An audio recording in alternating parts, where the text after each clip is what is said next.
Era aterrador pensar que mi energía iba a estar por ahí flotando sola en el universo eternamente. Eso me aterrorizaba también. Entonces estaba aterrorizada. Si vivía, me aterrorizaba lo que me quedaba por delante. Si moría, me aterrorizaba lo que yo imaginaba que era la muerte. Entonces me sentía completamente sola. Tuviste una experiencia cercana a la muerte, ¿no? Donde estuviste 24 minutos clínicamente muerta, ¿no? Pero nada, lo intenté y de repente siento una fuerza muy grande que tira de mí hacia arriba, porque se ha tratado siempre mucho la muerte como un tabú.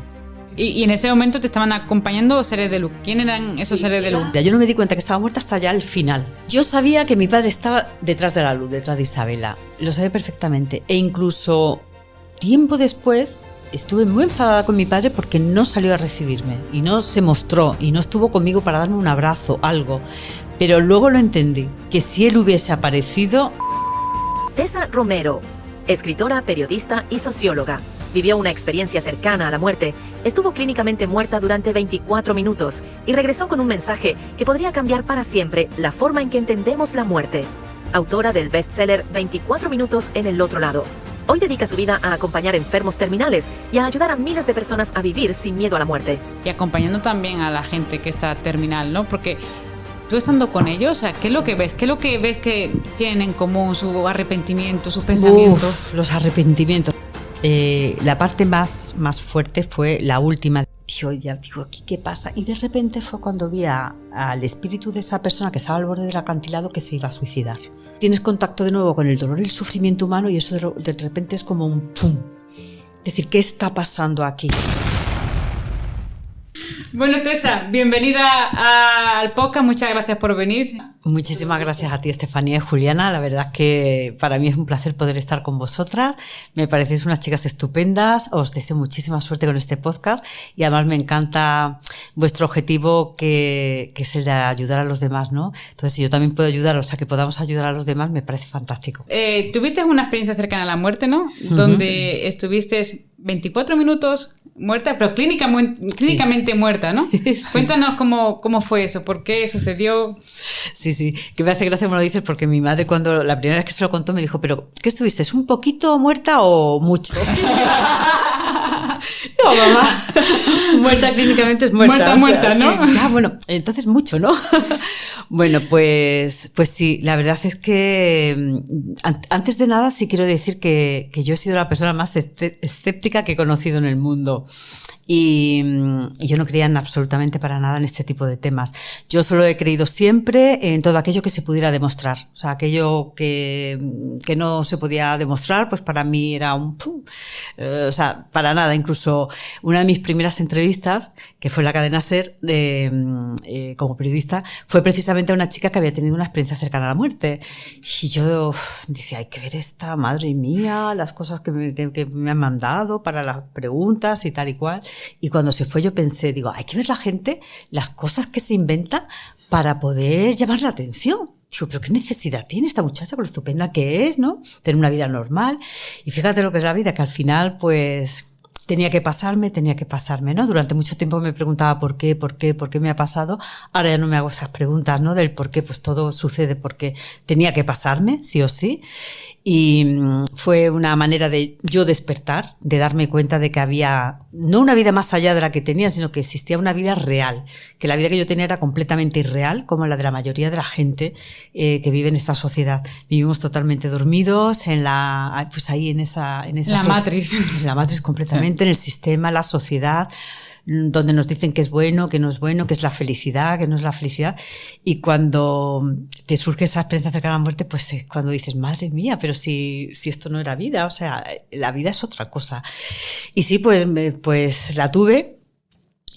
Fue como consecuencia de una enfermedad rara y mortal. Nunca se ha llegado a saber exactamente qué es. Fue una acumulación de síntomas, es decir, el cuerpo entró como en una fase terminal, él solo empezó a deteriorarse. Los médicos nunca... Sin ningún motivo. Sin ningún motivo aparente. Luego ya con los años, médicos y científicos que han estudiado mi caso, pues hay teorías de todo tipo. Sobre todo, por ejemplo, el doctor Sansegarra opina que la mayoría de las enfermedades las generamos nosotros. Yo estoy convencida, él opina igual, yo estoy convencida de que mi enfermedad la generé yo.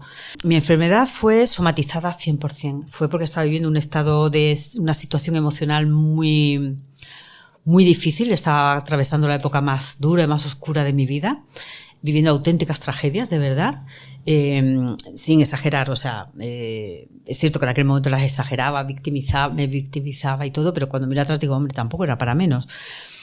Pero bueno, no lo supe gestionar y al final pues la vida me mandó ese infarto, ¿no? Que me fue avisando el cuerpo, me fue avisando de que me iba a llegar, te vas callando las cosas, no vas trabajando tus emociones y al final el cuerpo dice hasta aquí he llegado, ¿no?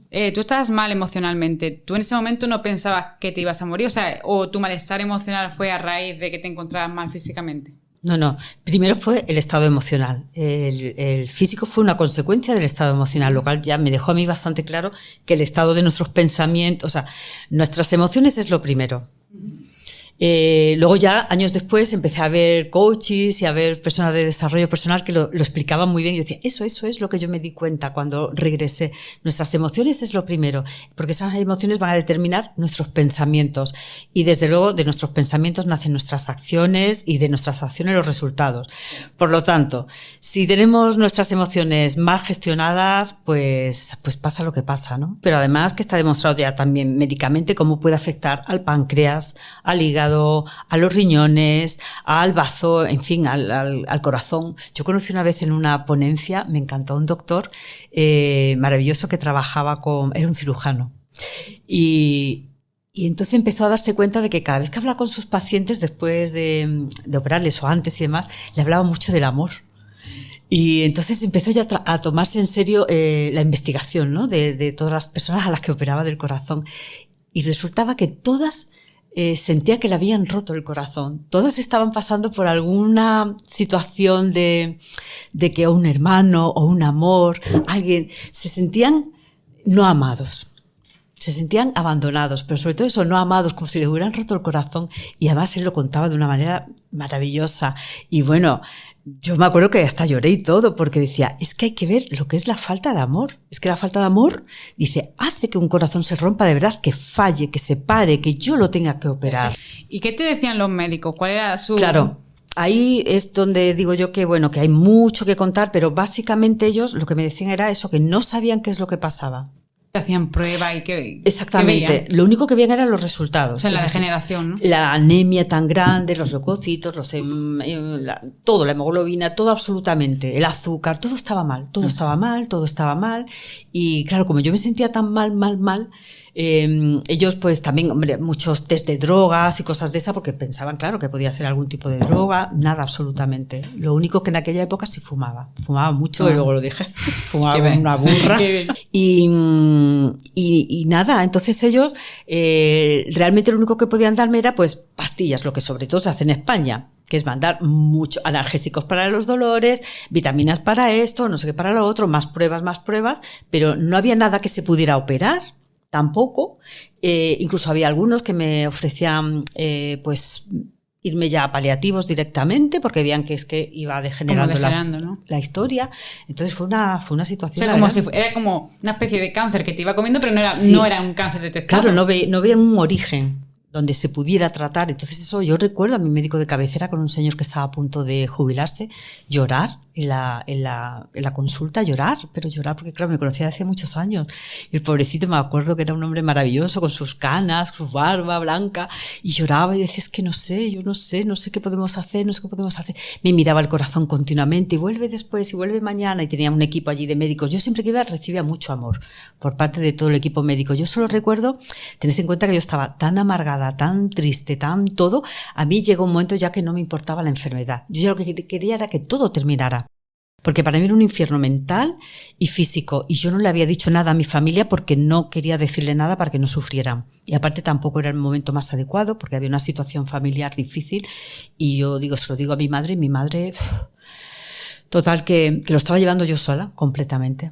Y tú tú ya no tenías ganas de luchar realmente, ¿no? Bueno, llegó un momento, yo creo que es que en ningún momento tuve ganas de luchar, porque cuando te sientes tan mal, cuando llegas a ese punto emocional de no retorno, ese punto en el que ya no hay vuelta atrás, es en el que tú ya dices, ya no puedo volver a empezar, ya no puedo encontrar energía, ni fe, ni motivación en nada que me digan, ni en nada que me suceda, ni aunque aquí se me presente ahora mismo, ¿qué te digo yo? La Virgen María tampoco. O sea, llega un momento ya que estás tan desolada. Yo me imagino que alguien que nos esté viendo, escuchando, que haya padecido, esté padeciendo una enfermedad terminal o que lo haya visto en algún ser querido, sabe a lo que me refiero. Es como sentirte... Yo de verdad que me sentía como si estuviera en un desierto gigante, gigante, gigante, enorme, enorme, en un páramo desierto, yo allí sola, completamente sola. Era la desolación, la desesperación, que para mí es lo peor que le puede pasar a un ser humano y que luego recupere. O sea, la esperanza es el decir, claro, tened en cuenta que yo no creía en nada. Si luego además... Claro, tú no sabías que te encontrarías. O sea, ¿tú qué pensabas antes? Yo pensaba que me moría y ahora mi espíritu... Mi energía se quedaría por ahí flotando, eternamente en el universo. Entonces acreditaba en Pero bueno, energía. por lo menos creías en energía, ¿no? Eso, o sea, eso sí, bueno, pero porque está más pero era muy triste científico, pensar, ¿no? Era aterrador pensar que mi energía iba a estar por ahí flotando sola en el universo eternamente. Eso me aterrorizaba también. Entonces estaba aterrorizada. Si vivía, me aterrorizaba lo que me quedaba por delante. Si moría, me aterrorizaba lo que yo imaginaba que era la muerte. Entonces me sentía completamente sola. Era la desolación absoluta. Yo había veces incluso me llegaron a llevar los amigos a un concierto. Ellos no sabían qué me pasaba eso, pensaban que es que había dejado de comer, lo cual no era cierto. Y estaba en un concierto donde había, creo que 20.000 personas, y yo me sentía sola, completamente sola, como si estuviera en un páramo. Entonces, quien nos esté viendo, escuchando y le haya pasado por algo igual, es algo muy parecido. Es como decir, pueden venir a verme, pueden hablarme, puedo estar en el sitio más bonito del planeta, que yo me siento completamente desolada y sin esperanza. No hay nada más horrible en este mundo que vivir sin esperanza, porque cuando pierdes la esperanza... Ya no te queda nada. Claro, yo le decía a los médicos, ¿no hay una quimioterapia? No, no sabemos. ¿Una radioterapia? ¿Algo que termine en terapia? Algo. Podemos mitigar el dolor, podemos seguir mitigando el dolor, podemos seguir reduciendo esto, lo otro, seguir dándote proteínas. Me daban bombas de proteínas, pero ahora mismo no podemos hacer otra cosa. ¿Y cómo fue ese momento que cuando ya pasó tu ECM, fuiste al hospital porque te encontrabas mal o cómo fue? ¿O fue en tu casa? No, yo fui a recoger a mis hijas al colegio, que eran pequeñitas, y yo llevaba varios días ya sintiendo que me iba a dar un infarto, y justo donde yo había aparcado el coche había una pequeña clínica que yo había pensado que era como un dentista o algo así, nunca me había fijado, y era una clínica de un seguro privado. Pero ya te digo, es que ni me había fijado. Y yo veía a las niñas que llegaban, yo veía que... Yo decía, madre mía, ya sí que de esta no salgo. Y efectivamente, fue llegar las niñas, empecé a doblarme, empecé a ver borroso, empecé a notar que me iba a desplomar. Y en ese momento llegó una mujer joven con 2 niños pequeños que fue la que me obligó, o sea, a rastras me metió en esa clínica, y gracias a ella tengo que dar gracias a la vida. Ya no estaba ahí por nada, ¿no? No, y además no lo puedo desvelar aquí porque en el libro lo explico mejor, y además tiene un proceso para saber, pues yo luego también conocí a su madre acompañándola, que estaba enferma, pero de verdad que cuando lo leáis es muy interesante pensar quién era esta persona de sus niños. O sea, madre mía, como para no creer que... Obviamente estaba puesta ahí por algo, ¿no? Sí, sí. Y entonces te metieron en la clínica y a partir de ahí, ¿qué pasó? Pues en el momento ya que yo entro allí ya, en el momento que veo que van a intentar curarme o tal y cual, ahí fue cuando me puse como, o sea, muy rabiosa, me puse muy agresiva porque no quería que me tocaran. No había personal apenas porque era una clínica muy pequeñita, entonces eran 2 o 3 médicos nada más, 2 médicos, una enfermera, que a día de hoy sigue siendo una de mis personas favoritas.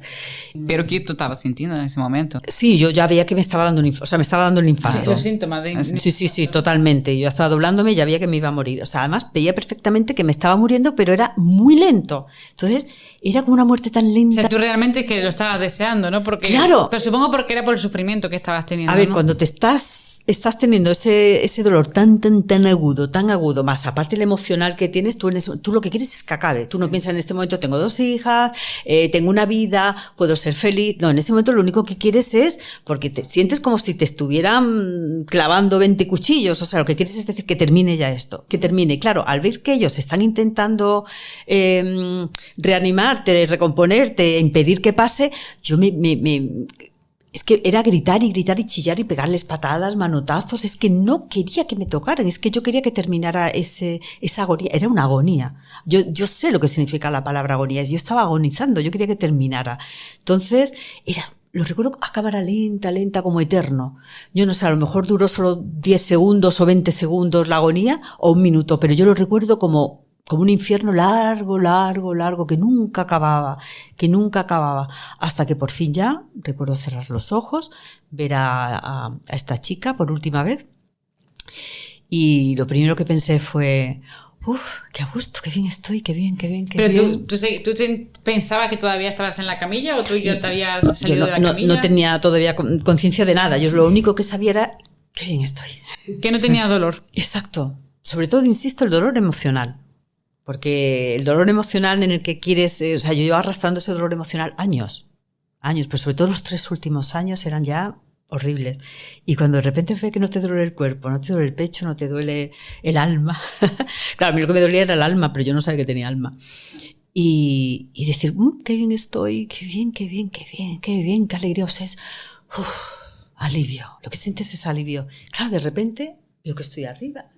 Estabas como arriba de la sala, ¿no? Sí. O sea, de la camilla, ¿no? Y digo, veo a los médicos, veo a la chica esta, veo a una mujer en la camilla. Y digo, ¿qué están haciendo? Veo que la están intentando reanimar, que están gritando entre ellos, que están, en fin, están entre ellos, no, así no, sí, así. Ellos no tenían material, digamos, médico para reanimación, ¿no? Entonces lo intentaban hacer de forma manual. Al médico que se le cayó el reloj ahí. Bueno, yo recuerdo las cosas que decían, lo que hacían, cómo lo hacían, lo que hablaban, todo perfectamente. Yo lo estaba viendo, escuchando y no sabía quién era ella, pero de repente digo, me resulta familiar. Digo, ¿quién es esa mujer? Y entonces de repente digo, soy yo, pero soy yo como si no fuera conmigo la cosa. Y automáticamente bajé y me puse al lado de ellos, gritándoles. Lo que no quería era que la tocaran. Yo decía, que no la toquéis, pero yo decía, ¿por qué no me escuchan? ¿Por qué la reaniman? ¿Por qué no me ven? ¿Por qué no me escuchan? Y me sentía muy, muy frustrada. Entonces yo veía que era yo, pero ya os digo, era yo desde el desapego. Es decir, que ese cuerpo ya no me preocupaba. Lo único que sí sabía, evidentemente, era que si la reanimaban, yo iba a volver a sentir dolor. Era la única relación que yo era capaz de hacer en ese momento. Yo decía, si ella despierta, yo vuelvo a tener dolor. O sea, claro, lo tenías totalmente relacionado, que tu cuerpo era sufrimiento, sí, supongo, ¿no? Exactamente, exacto. Sí, el cuerpo, sufrimiento. Y yo estaba muy bien. Y claro, yo no sabía que estaba muerta, ojo. Tardé. Pero claro, tú te vistes allí como en tu cuerpo y en ese momento no te extraña qué hago aquí, qué estoy haciendo, o sea, preguntas. Sí, pero a lo largo de todo el viaje, como yo llamo, realmente tampoco experimenté mucha confusión, ni rarezas, ni nada, porque para mí era todo muy natural. Porque yo creo que, claro, nuestra alma, como ha hecho ese viaje varias veces, pues para mí era natural. Es decir, no digo, ¿por qué está mi cuerpo ahí? No digo, que no la despierten porque es que si no, sufrimiento, exactamente, yo no quiero sufrimiento. Pero nada, lo intenté y de repente siento una fuerza muy, muy, muy, muy, muy grande que tira de mí hacia arriba. Como si te empujaran. Sí, como si te jalaran del pelo, una cosa muy parecida. Y de repente fue cuando me encuentro con una luz enorme, con una pared gigante, con una cortina de luz. ¿Era como un túnel o el famoso túnel? No, cegadora. Era como una especie de pared gigante, pero de luz, ¿no? Y justo delante, me encuentro a una amiga que yo había perdido con 15 años en el cole, que era una de mis mejores amigas, a Isabela, que había fallecido de leucemia. Y yo tampoco me extrañé. Sí, a ver, me extrañé un poco, no. Me dio mucha alegría verla. ¿Tenía el mismo aspecto o era tenía más hasta mayor? la misma ropa, el mismo aspecto, la misma ropa que tenía la última vez que la vi. Sí. Y yo decía, lo primero que pensé, digo, ¿qué hace aquí? Pero sobre todo me dio alegría. ¡Ay, qué alegría que hace aquí! Pero es que la cara de ella era, ¿qué haces aquí? ¿Qué haces aquí? ¿Qué haces aquí? Lo repetía de forma insistente. ¿Qué haces aquí? Y además la cara como de preocupación. ¿Qué haces aquí? ¿Qué haces aquí? Yo, pero bueno, con la alegría que me daba a mí verla, eso sí me confundía a mí. Lo que me confundió era el por qué me preguntaba ¿qué haces aquí? En cambio, para mí estar ahí era la cosa más natural del mundo, porque yo sentía aquello familiar.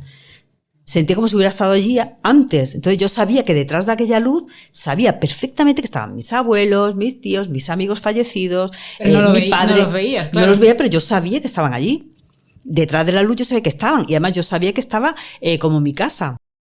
Es como cuando, un ejemplo que suelo poner mucho, para que la gente vea la sensación que yo tenía, es como cuando haces un viaje. Y entonces estás súper bien y no quieres volver y te dicen ya, tienes que volver ya mañana, fue nuestro último día, vaya, no quiero volver a casa, con lo bien que me lo estoy pasando. Pero en cuanto llegas te vas acercando, llegas a la puerta de tu casa y la abres y dices, ay, mi casa, mi cocina, mi cama, mi estudio, mi PC, mis cosas. Y entonces dices, qué alegría, qué alegría. Pues es una cosa parecida. Es curioso porque muchísimas personas que tienen una FM cuentan que sienten que vuelven a casa, ¿no? Sí. Y siempre es como casa. Y yo siempre me preguntaba, ¿por qué a casa? Es como si tanto miedo que tenemos en morir y cuando morimos decimos que vamos a casa, ¿no? Yo supongo que si hemos reencarnado muchas veces, realmente conocemos más eso que esto, porque sí, al final aquí vivimos 50, 60, 30, 80, o sea, muy poco periodo de tiempo, ¿no? Pero realmente donde hemos pasado más tiempo es allí, sí, más tiempo que aquí, ¿no? Entonces supongo que como hemos perdido la memoria, cuando vamos allí es como, ay, mira, mi casa, ¿no? Sí, y además yo creo que también tiene que ver mucho la educación, ¿eh?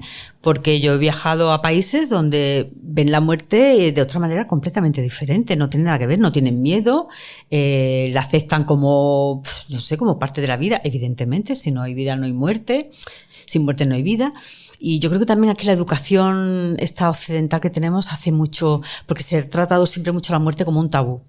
De hecho, los colegios tampoco enseñan a los niños a vivir la pérdida, el duelo, cuando en otros países es súper normal y corriente coger al niño, mira, el abuelito ha muerto, no pasa. Y entonces, yo qué sé, es otra cosa. Yo me acuerdo ahora hablando de eso, de la fiesta, la primera vez, por ejemplo, con 19 años que yo estaba en Cuba con la ONG, y la primera vez que vimos ay, mira, una boda, ¿no?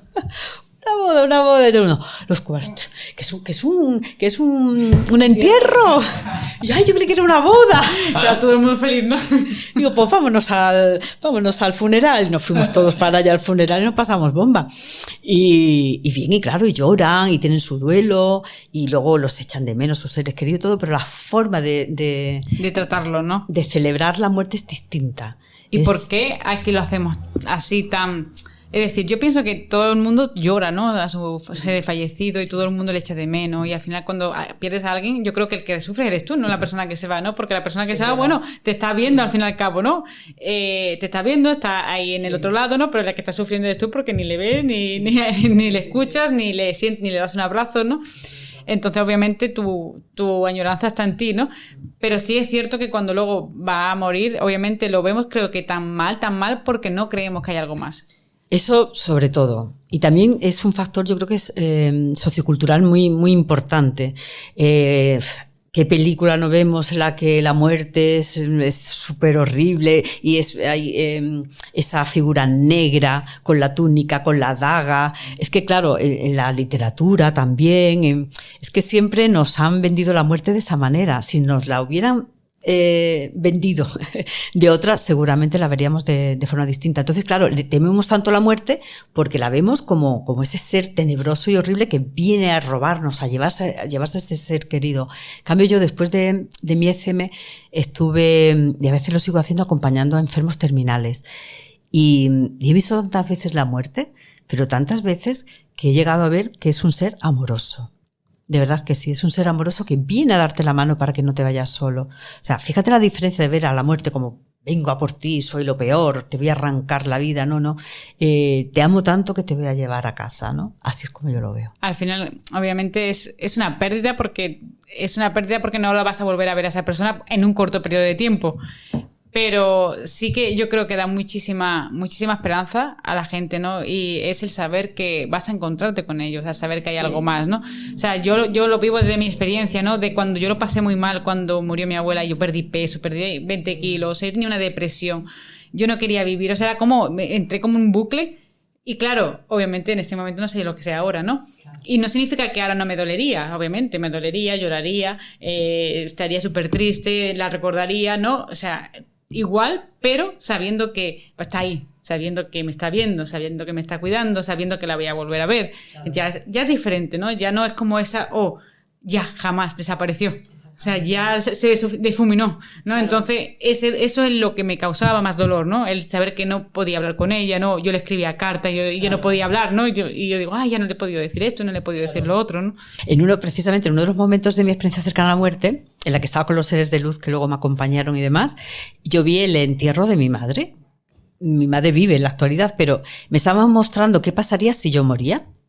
Y yo seguía sin saber que estaba muerta. Y de repente veo el entierro de mi madre, bajo, escucho las conversaciones de mis tías, mis hermanos, mis sobrinos, que ha muerto mi madre de la pena porque yo me he muerto. Porque claro, tú viste a esa mujer, a tu amiga de la infancia, y de repente no estableciste conversación con ella y ya fuiste... Nada, era ¿qué haces aquí? ¿Qué haces aquí? ¿Qué haces aquí? Y yo quería irme hacia la luz, pero no me dejó. O sea, ella que se puso como en medio, ¿no? Sí, totalmente en medio, y no había forma. Y dije, bueno, pues yo voy a ir de todas formas. Y cuando ya me decidí a ir fue cuando llegaron esos seres de luz. Entonces, claro, yo decía, bueno, vale, se ha muerto mi madre, ¿no? Digo, pero ¿por qué lloran tanto? ¿Qué tragedia? Digo, yo decía, pero si nos vamos a ver muy pronto.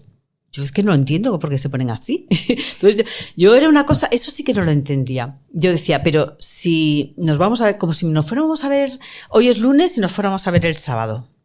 Esa era la sensación del tiempo que yo tenía. Decir, bueno, pero es que no pasa nada si no ven a mi madre ahora, pero es que se van a ver en 4 días. No sé por qué se ponen así tanto a llorar. Y tú eso lo tenías claro en ese momento, claro. O sea, era como... Es decir, claro, tú venías de estar viviendo allí, que no habías hablado todavía con nadie, o sea, nadie te había explicado, pues mira, estás muerto y resulta que estás aquí, sino que era como información, ¿no? Es que tú estás allí porque has estado tantas veces que es tu estado natural. Es lo que tú has dicho, hemos estado más tiempo allí que aquí. Entonces tú estás allí en tu casa y te mueves, pues eso, perfectamente y es algo... Por eso cuando mucha gente me dice, es que fíjate, cuando perdemos a alguien, es que hasta que yo vuelva a verlo, claro, para nosotros el tiempo en la Tierra es mucho. Hasta que vivamos 40 o 50 años más es mucho tiempo, ¿no? Pero para nuestro ser querido es pasa mañana. Entonces, claro, me imagino que ellos estarán igual que estaba yo. Ay, ¿por qué llora? Pero qué tontería, ¿no? Que disfrute lo que pueda, que se ría, pero si nos vamos a ver ya mismo. Y cuando te mostraron ese era como un posible futuro, ¿no? Sí, futuro. Porque realmente no estaba pasando Ajá. eso. O sea, eso tenía un objetivo, ¿no? Supongo que para que tú no quisieras ir hacia la luz o... Yo creo que sí, que ellos cuando me preguntan, pero entonces tú volviste libremente, yo siempre digo, sí, yo volví libremente, pero luego me pongo a pensar y digo, libremente no sé yo, porque me enseñaron demasiadas cosas como para realmente que yo volviera, ¿no? Sí, eso que muchas cosas quieren. Sí, como tienes que hacer esto y tienes que hacer esto y mira qué es lo que te ha pasado aquí, ¿no? Me enseñaron varias cosas y demás y al final no tuve más remedio que volver, o sea que... Y en ese momento te estaban acompañando seres de luz. ¿ Quién eran esos seres de luz? ¿Familiares? Era un grupo de personas, todos iban vestidos exactamente igual de blanco, tenían los mismos rasgos físicos y menos el que yo entendía que era mi guía. Le llamo ahora mi guía porque luego, bueno, pues hablando con más personas que han tenido experiencias cercanas a la muerte y demás, le llaman así. Que tenía los rasgos muy parecidos, pero tenía el pelo más rizadito, un poquito más largo, más mofletes y estaba como un poquito más gordito. Pero yo sabía que eran familia mía, pero no familia biológica. Yo sabía perfectamente, yo sentía que eran mis hermanos, mis hijos, mis padres, todo. O sea, que eran todo de mí y yo todo de ellos, porque teníamos el mismo ADN espiritual. No sé cómo explicarlo. Como conectados, ¿no? Como si, mucho más que eso. Era como si tuviéramos el mismo polvo cósmico, el mismo ADN de Dios o del universo, cada uno que lo llame como quiera. Entonces, es como cuando aquí decimos, es que es mi hija, es que es de sangre. Pues igual, mucho más que si quieres a alguien que es de tu sangre. Es muy superior, no se puede explicar, es inefable, es eso que está hecho de lo mismo que yo. Y tú en ese momento no te preguntabas, bueno, ¿y yo me he muerto, no me he muerto? No. ¿Dónde voy ahora? No, yo, total naturalidad. Yo no me di cuenta que estaba muerta hasta ya al final. Hasta que ya me mostraron a... Y no te miraba las manos, ¿no? No, es que para mí era lo más natural del mundo. Es que en ningún momento, pues me hace gracia cuando me lo preguntan y digo, no, de verdad que no, yo ni me sentía confusa, ni estaba feliz y estaba muy bien. Y sí es cierto que me sorprendía cosas que no recordaba o que yo no creí que nunca había visto. Por ejemplo, me metían en una especie de ascensor que yo sabía que no era un ascensor, que luego algunos médicos me han dicho, o científicos, puede ser el túnel, famoso túnel. Y yo, de hecho, cuando me metía en ese ascensor, que ellos me esperaban fuera y luego me recibían fuera, yo cuando me metía en él decía, fíjate cómo son, que yo sé que no es un ascensor, pero le dan esta forma para que yo no me asuste. Claro, porque es familiar, ¿no? Supongo, ¿no? Para que yo no me asustara, sencillamente, porque me imagino que no habría nada. Entonces yo veía que tenían mucho, en todo el viaje, esos 24 minutos que para mí fueron años, yo veía que ellos estaban muy preocupados para que yo no me asustara. Todo era tratarme con mucho cariño, con mucho amor, con mucho tacto para que yo no me asustara. Claro, porque yo no dijera de repente, oh, Dios mío, estoy muerta, ¿esto qué es? Tú imagínate, vamos, hubiera sido horrible. Entonces sí, hubo un momento en que me llevaron a un sitio que era como una especie de mirador astronómico en el que estábamos en el espacio y yo podía ver la Tierra, la Luna a miles de millones de kilómetros. Entonces luego ya supe lo que era porque años después pude ver fotos tomadas de eso mismo que yo vi. Yo decía, porque yo lo había dibujado todo exactamente como era, y luego veía las fotos y digo, esto es lo que yo vi. Entonces ya sé qué planeta era, ya sé qué satélite era, ya sé que esta era la Tierra que brillaba. Y sí, en ese momento fue el único momento en el que yo vi la Tierra de lejos, lejos, lejos, como una luz ahí, como una estrellita. Sentí como el cuerpo humano un poco, sentí como querencia. La querencia, bueno, en andaluz es añoranza, ¿no? Añoranza, ¿no? Como, ay, mira, ahí vivía yo, ¿no? Sí, ahí sí, como cuando pasas por la casa antigua de tu abuela en el pueblo donde vivía, era una sensación muy parecida. Y en ese momento tú no pensabas, ay, mi madre, mi niña. Nunca pensé en ellos. Sé que hay gente que le molesta, pero no. ¿Para qué vamos a mentir? Pues no.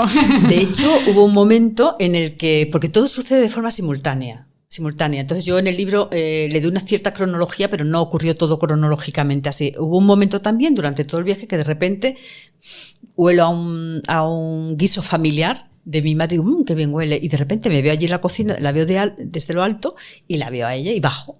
Y me siento enfrente a ella, me coloco frente a ella en la silla que está vacía comiendo y de repente mi madre dice, Rafael, ¿estás aquí? Hijo. Y yo pensando, ay, pero por mi padre. Digo, que no, mamá, que soy yo. Que soy yo. Rafael, ¿estás aquí? Mándame una señal, muéstramelo, algo así decía. Y yo, mamá, yo intentaba hacer algo. Digo, mamá, que soy yo, que soy yo. No intentabas coger las cosas. O... Sí, intentaba coger las cosas, intentaba decirle, soy yo, cogerla, darle un beso, algo, pero no podía. Y decía, pero ¿por Rafael qué? Era su padre, ¿no? Sí. Claro, porque tu padre había fallecido, ¿no? Pero claro, tu madre supongo que ella no sabía que en ese momento estabas teniendo una FM. No, claro, mi madre sintió una presencia. Claro, sintió como que a lo mejor alguien estaba cerca. Sintió perfectamente una presencia. Dice, esto es como cuando yo he escuchado a la gente decir, y noté que estaba el espíritu de un ser querido fallecido ahí. Dice, lo mismo. También me pasó en el coche de mi hermana, y yo, bueno, digo, mi madre, bueno, pues ya la dejé. Y eso estaba pasando realmente, o sea, tu madre estaba en la cocina, tu hermana... Sí, y de hecho... Al salir del hospital, cuando yo no le dije a mi madre lo que había pasado hasta años después. Me dijo, no te puedes imaginar lo que me pasó el otro día. Estaba comiendo no sé qué. Yo digo, sí, sé lo que estaba comiendo porque lo vi, lo olí. Además es que lo olí. Y estaba tu padre enfrente mía y de verdad qué cosa más grande, qué presencia tan grande. Me quedó mucha gana de decírselo. Pero, ay, ¿por qué en ese momento no? Porque yo no quería que ella se preocupara. Yo todavía ten en cuenta no tener los resultados yo no sabía que me iba a recuperar. Yo pensaba que me iba a morir. Cuando yo volví, los médicos me dijeron, muy bien, guapa, has resucitado. Pero la enfermedad sigue ahí. ¿Y cómo le iba a decir? Es que no podía. ¿Y tú en ningún momento cuando estabas en la ECM pudiste ver a tu padre o otros familiares o ver el más allá, como dicen, ¿no? Yo sabía que mi padre estaba detrás de la luz, detrás de Isabela. Lo sabía perfectamente. E incluso tiempo después estuve muy enfadada con mi padre porque no salió a recibirme y no se mostró y no estuvo conmigo para darme un abrazo, algo. Pero luego lo entendí, que si él hubiese aparecido, seguramente yo no hubiera vuelto. Porque yo lo adoraba. O sea, yo es que pienso en él todos los días. Mira, pero es curioso porque al final ellos obviamente saben todo, ¿no? Y saben cómo vas a reaccionar tú dependiendo de lo que hagas, ¿no? Y dirá, claro, no voy a salir a recibir a mi niña porque mi niña se viene conmigo. Ahí te quedas. Es que no me lo hubiera pensado. Y cuando me preguntan eso, si no sentía pena por mis seres queridos, luego vi a mi hermana que estaba conduciendo, fui a verla también, yo pensé que no me hablaba porque no me quería, no lo entendía. En el coche también con ella. Sí, y hablaba con ella y decía, pero ¿por qué no me hablas? ¿Es que ya no me quieres o qué? Entonces sí que pasaban cosas que yo no entendía. Digo, ¿por qué mi madre no me ve? ¿Por qué mi hermana no me habla? Entonces yo un poco como que pensaba, ay, la gente ha dejado de quererme. Estaba escuchando música country. Luego tuvo que dejar el coche en la cuneta y me contó también días después, dice, ay, mamá te ha contado lo que le pasó con papá. Dice, pues el mismo día a mí, papá, luego de estar con mamá, estuvo conmigo en el coche, papá. Y yo, ahí va. Vale, se vuelvo a decir. Dice, además iba escuchando una canción, yo solo recuerdo que era una canción country, pero ella me dijo el título y el título era totalmente, que venía, vamos, directamente un mensaje del cielo, ¿no? Que era Lágrimas de un ángel o algo así, ¿no? Y un mensaje del universo, un mensaje del más allá. Y sí, escuchando esa canción y de repente siento a papá totalmente que está aquí en el coche, luego tuve que dejar el coche en la cuneta y madre mía, y tú fíjate, fue a ver a mamá primero y luego a mí. Todas esas cosas, si yo hubiese tenido alguna pequeña duda, que nunca la tuve, de que todo lo que viví fue real, nunca tuve ninguna duda, ¿eh? Desde que abrí los ojos dije, todo esto es real, pero todo esto lo único que hacía era corroborarme que efectivamente todos esos detalles que yo he visto no eran de mi mente. No eran imaginación, no eran imaginaciones mías. Porque, ¿y cómo fue? O sea, tú estabas allí y ¿cómo fue que volviste? O sea, ¿seguiste viajando por ahí, por el universo? Siempre con ellos, menos esos momentos que los recuerdo sola con mi madre y con mi hermana, luego todo el tiempo con ellos. Me mostraron también la parte más fuerte fue la última, digamos, ¿no? Que es en la que me llevan a un paisaje precioso, pero no se ve en color, o sea, es muy difícil. Esta parte yo no sé ni cómo la escribí en el libro, porque la verdad es que no se puede explicar. Hay gente que dice que lo ve en colores.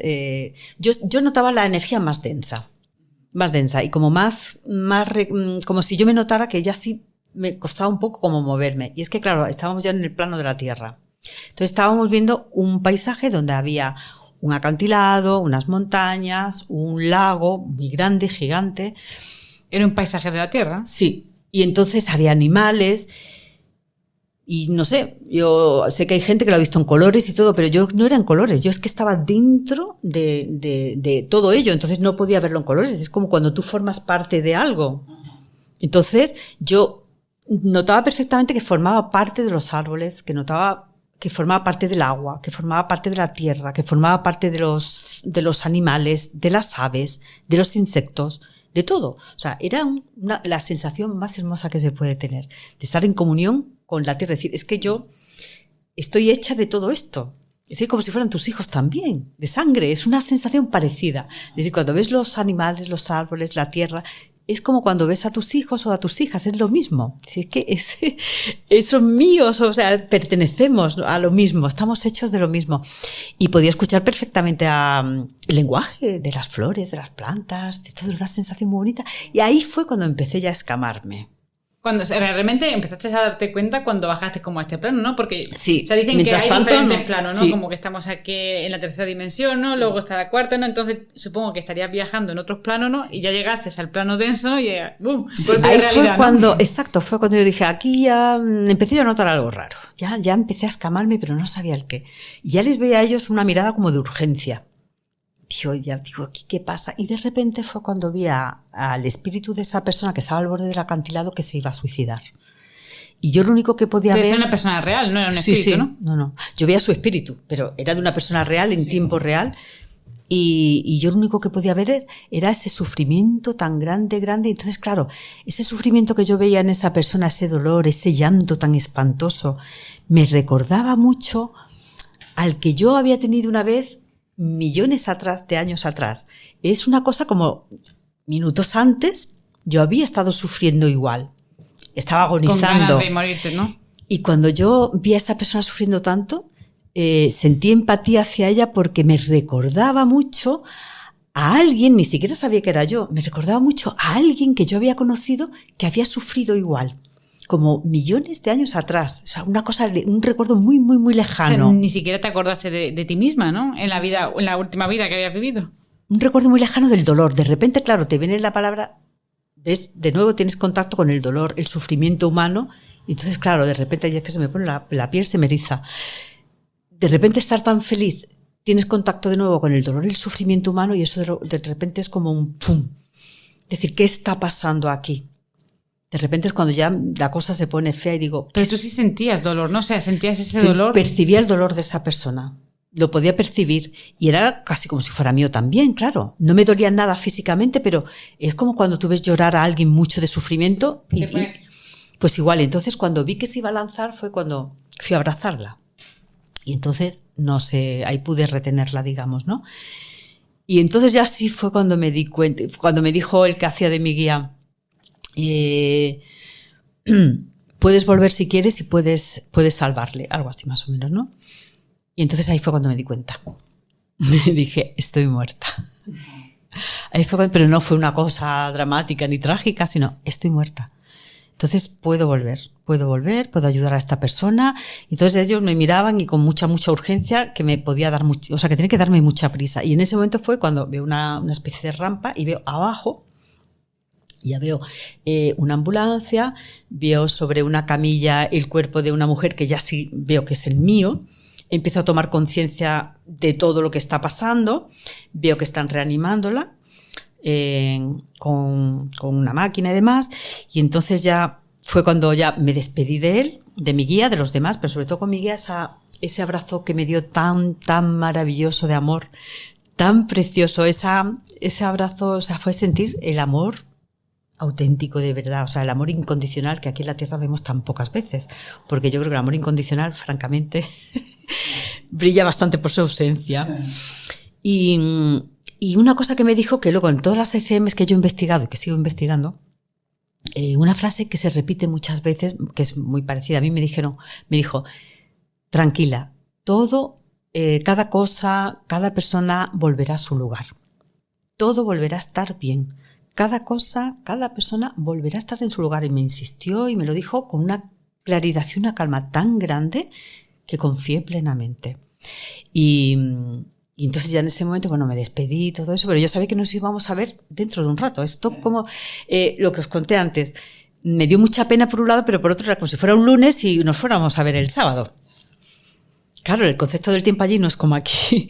Y entonces ya cuando ya bajo... Pero tú sí querías volver en ese momento ya, En ¿no? ese momento yo sí. Claro, yo quería volver por salvar a esta persona. O sea, era lo único lo que yo pensaba.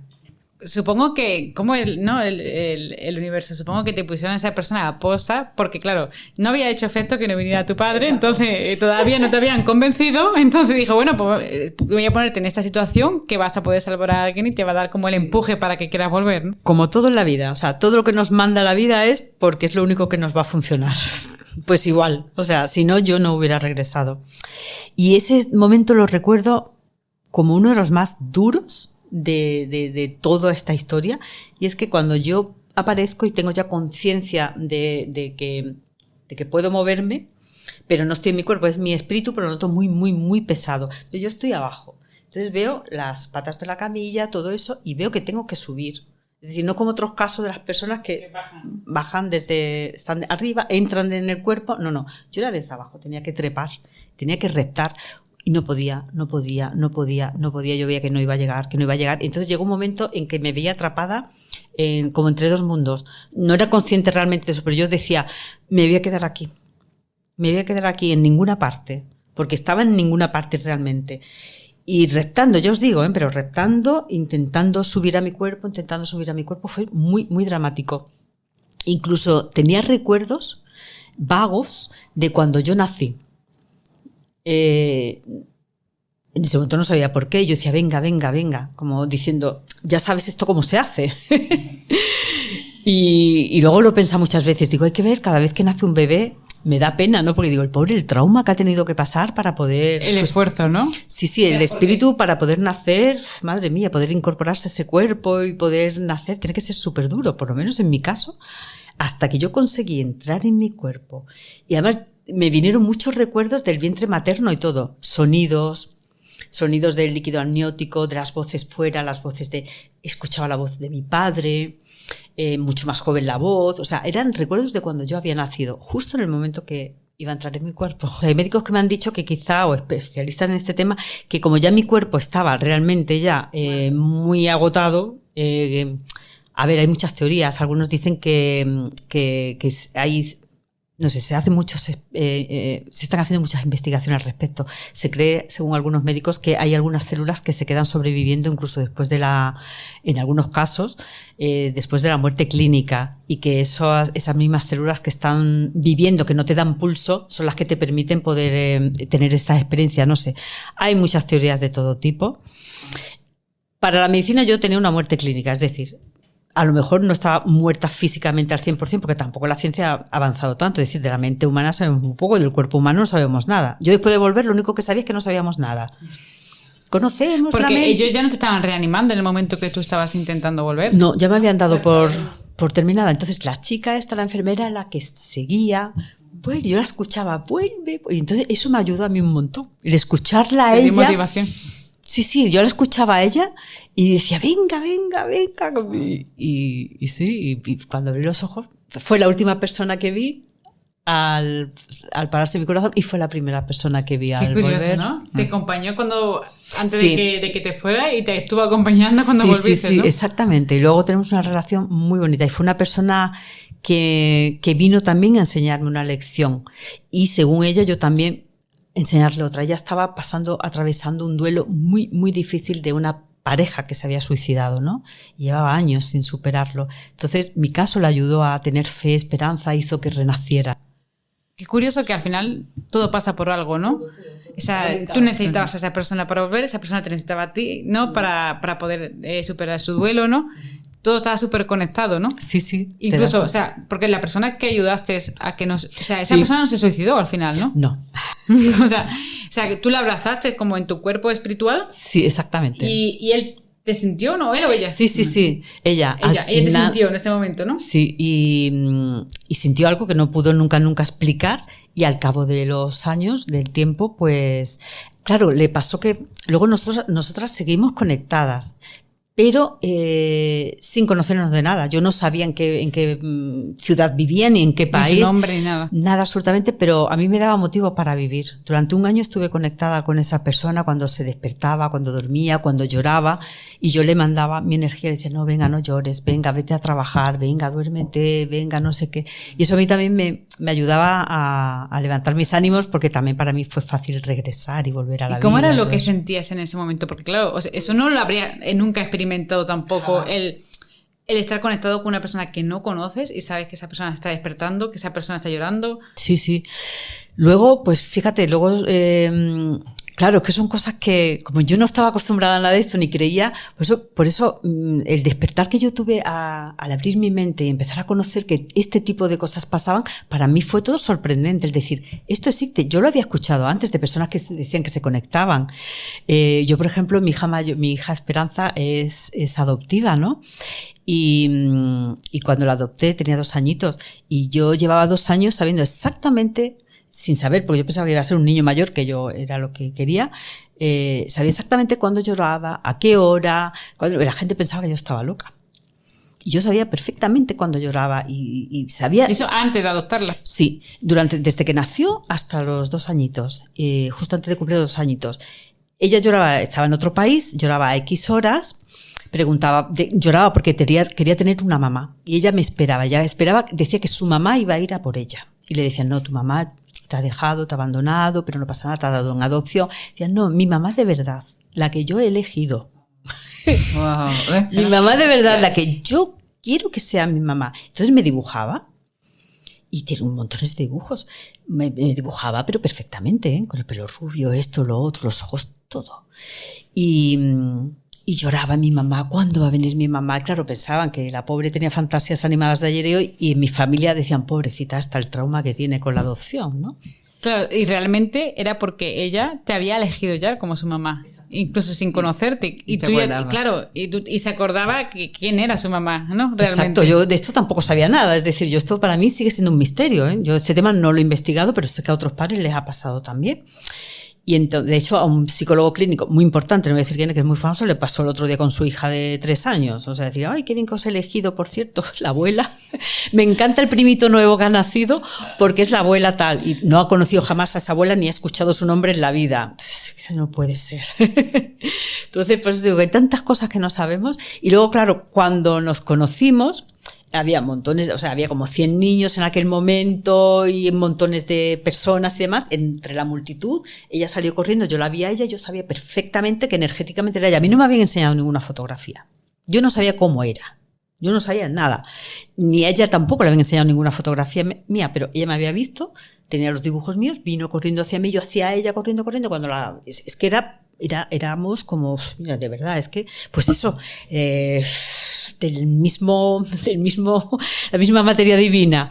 Y entonces ya ella, mi mamá, y yo, claro, cuando me contaron las tías, que se llama así, del hogarcito, me dijeron exactamente las horas en las que lloraba, que era sobre todo a la hora de la siesta, los fines de semana, porque había padres que se iban a ver a sus niños y ella no tal, por las noches, todas las noches a la misma hora. Es que claro, yo estaba a lo mejor de repente, estaba tomándome un refresco con mis amigas en el cine, o antes de entrar en el cine, de repente me ponía yo a llorar, y decía, ¿pero qué te pasa? Digo, que mi hija está llorando.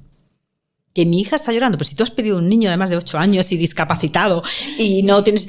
Es mi hija y está llorando. Y me ponía a llorar y no sabía el por qué. Y yo, claro, llegó un momento que también decía, a ver si la gente tiene razón y es que estoy loca.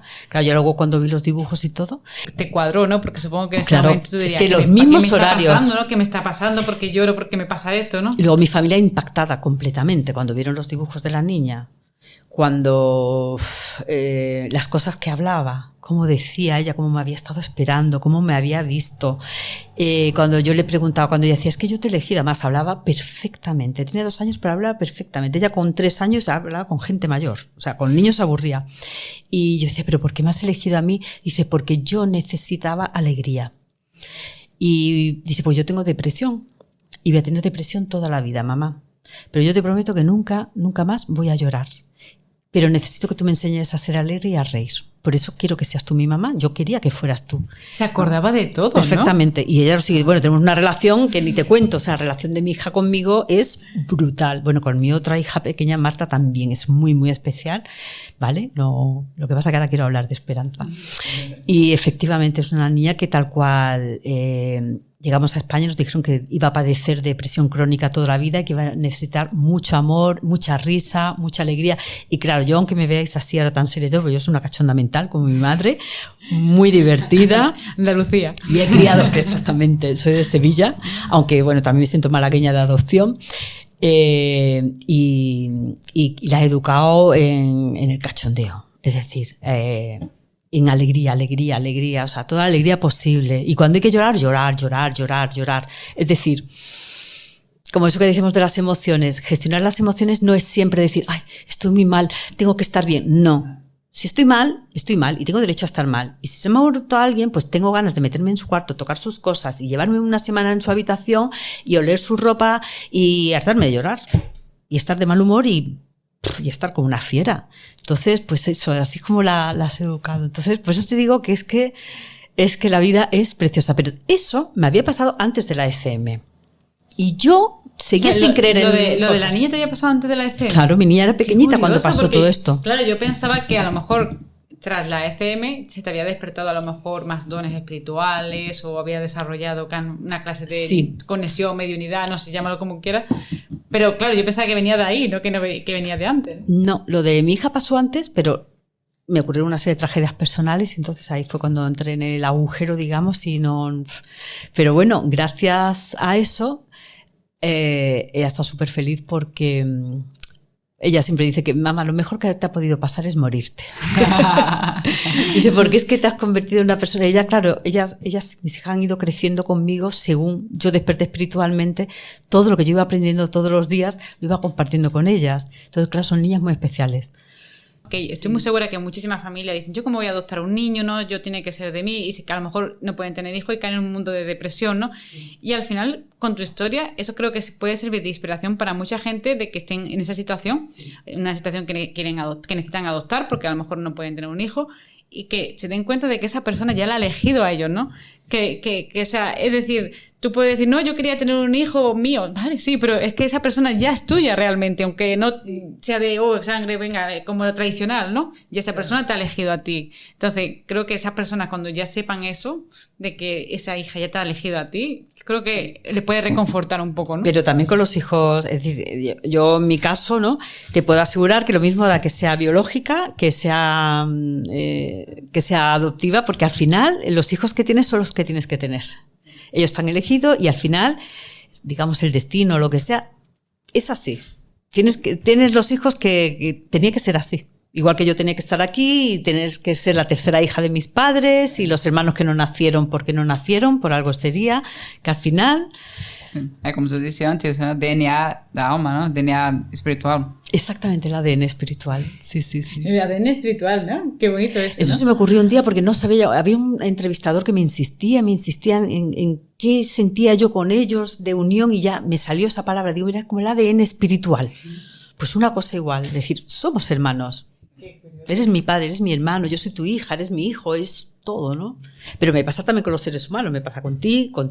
Yo voy por la calle y siento que yo formo parte también del resto de seres humanos y ellos de mí, o sea, que estamos hechos de lo mismo. ¿Tú notaste como cuando después de que te pasara la ECM, que tú desarrollaste alguna sensibilidad, ¿no? Con el otro plano, alguno que te llegara información, ¿no? ¿Te pasó? Me pasó, me sigue pasando, pues de repente cuando hacía en la primera presentación del libro que hice en Madrid, yo estaba allí firmando mis libros y dedicándolos y de repente luego había una cola muy grande y de repente empezaban a venir gente que yo le había firmado y decían, espera un momento Tessa, pero ¿y esto?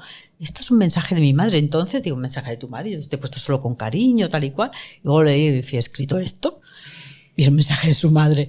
Y otra, este es un mensaje de mi novio, pero bueno, ¿cómo puede ser? Esto lo hacíamos mi novio y yo, y él siempre me decía esta frase. Entonces, y yo no era consciente, yo solo pensaba, escribía, con cariño, nunca pierdas la esperanza. Claro, así automático, ¿no? Se lo hacían. Sí, con cariño, nunca pierdas la esperanza, Tessa y fecha. Y luego me venían con lo que yo había escrito. Entonces me di cuenta que, de alguna manera, al venir de más receptiva, pues ellos me usaban los familiares para poder llevarles un mensaje de esperanza a estas personas. Otra vez me pasa también incluso estando en la calle, o como me pasó, lo refiero muchas veces a una chica en una clínica de mi dentista, llegó una administradora nueva, estaba yo sentada con ella, tal y cual, para ver el presupuesto, y resulta que de repente ella estaba muy bien. Y yo dije, ay, Dios mío, digo, hay alguien de tu familia muy cercano que está sufriendo la pérdida de una chica y nada más que hace decirme que por favor que deje de llorar, que no pasa nada, que esté tranquilo, que no pasa nada. Digo, yo no sé, esta va a decir. Está loca, ¿quién eres? Un manicomio, no un dentista. Y se echó a llorar de repente, me dijo, mi marido ha perdido a esta persona justo tal y cual y no para de llorar y está hecho polvo. Entonces le regalé mi libro y le ayudó mucho a él, el de 24 minutos. Y luego también me pasa otra cosa que no sé si es por mi experiencia, que haya podido yo desarrollar un instinto especial con enfermos terminales y con suicidas, con personas con tendencia suicida. Y es que a veces una persona me dice, oye, que me ha dicho el médico que tengo aquí un bultito, no sé qué, no sé cuánto, y automáticamente sé si va a ser bueno o malo y veo su muerte o no la veo. O ahora recientemente un amigo mío que le han operado de un cáncer bastante duro de pulmón y estar yo súper tranquila porque veo perfectamente que iba a salir la operación bien, la recuperación bien. Vamos, de hecho, que apenas le llamo, está mosqueado. Dice, pero hay que ver que es que no me llamas. Me llama todo el mundo de tú. Digo, es que estás tranquila de que no te va a pasar nada. Y eso te pasa cuando conoces a esa persona, ¿no? O no. Por ejemplo, una vez la limpiadora que teníamos antes en el bloque me dijo, oye, mi marido, que le han visto que tiene algo en el hígado, no sé qué, ella contándome, yo no le voy contando a la gente esto. Y fíjate, estoy más preocupada, no sé qué, no sé cuánto. Y en ese momento lo vi perfectamente que iba a durar muy poco. O sea, es que lo vi perfectamente. No le dijiste nada, obviamente. No, pero sí le dije, aprovecha a estar con él todo el tiempo que puedas porque nunca sabemos qué puede pasar. Tú aprovecha todo. Y me dijo ya, sí, lo voy a hacer. Digo, deja de trabajar y vete con él, pide que luego además la echaron a la pobre por pedir permiso y quedarse con él los 2 meses que duró, o un mes, no recuerdo cuánto. Entonces me pasan de repente esas cosas. ¿Y con suicidas también? Sí, porque acompañando a los enfermos hay muchos con tendencias suicidas, muchos están ahí porque han intentado matarse. Entonces, además no sé el por qué. Es un poco lo que hablábamos antes de la entrevista, un poco como que la vida nos va dando todo eso que necesitamos. Parece que desde mi ECM, justo, no os podéis ni imaginar la de gente que me escribe a mí, pero diariamente de todas partes del mundo, con el tema de que se quieren quitar la vida.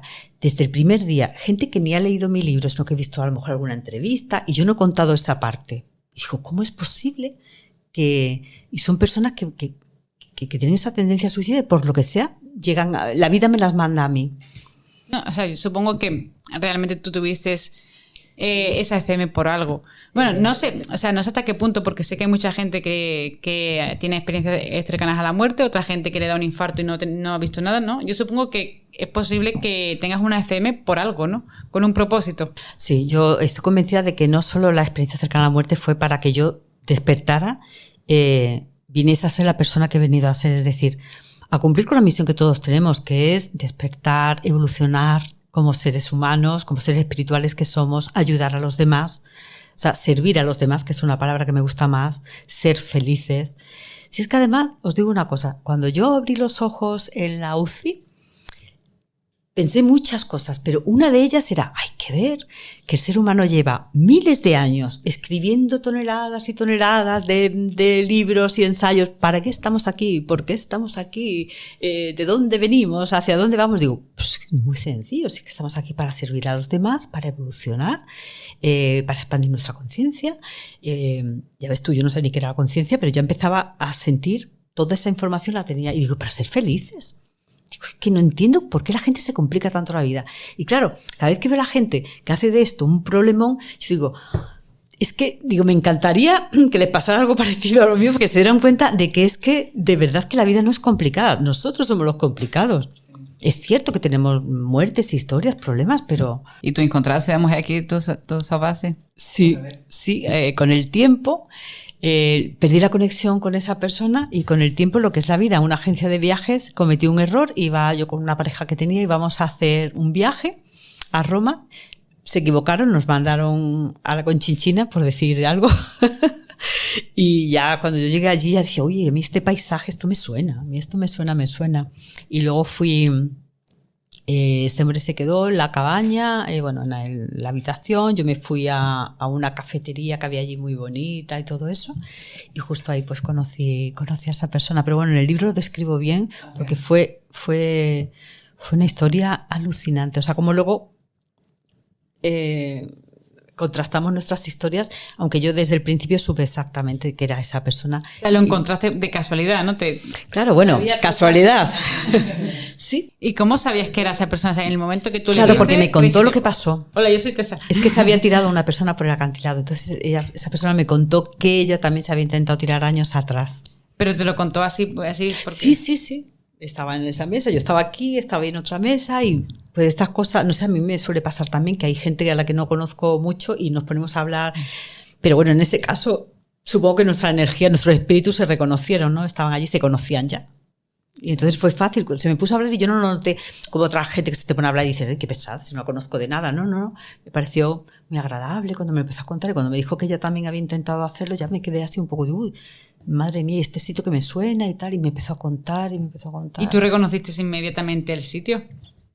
No exactamente, porque ten en cuenta que yo cuando lo viví estaba dentro. No es como verlo desde fuera, pero claro, ya todo empieza a airear, y entonces ya claro, tu alma lo reconoce. ¿Y tú en ese momento qué le dijiste? ¿No le dijiste lo que había pasado? Claro, sí, ya luego hablamos y aparte hay algo que creo que no cuento en el libro, por cierto. Para mí la prueba definitiva fue una cosa que, bueno, no la puedo contar, que tiene que ver también con su padre, quizás lo cuente, pero pasó con su padre algo más, que a mí me llegó un mensaje de su padre.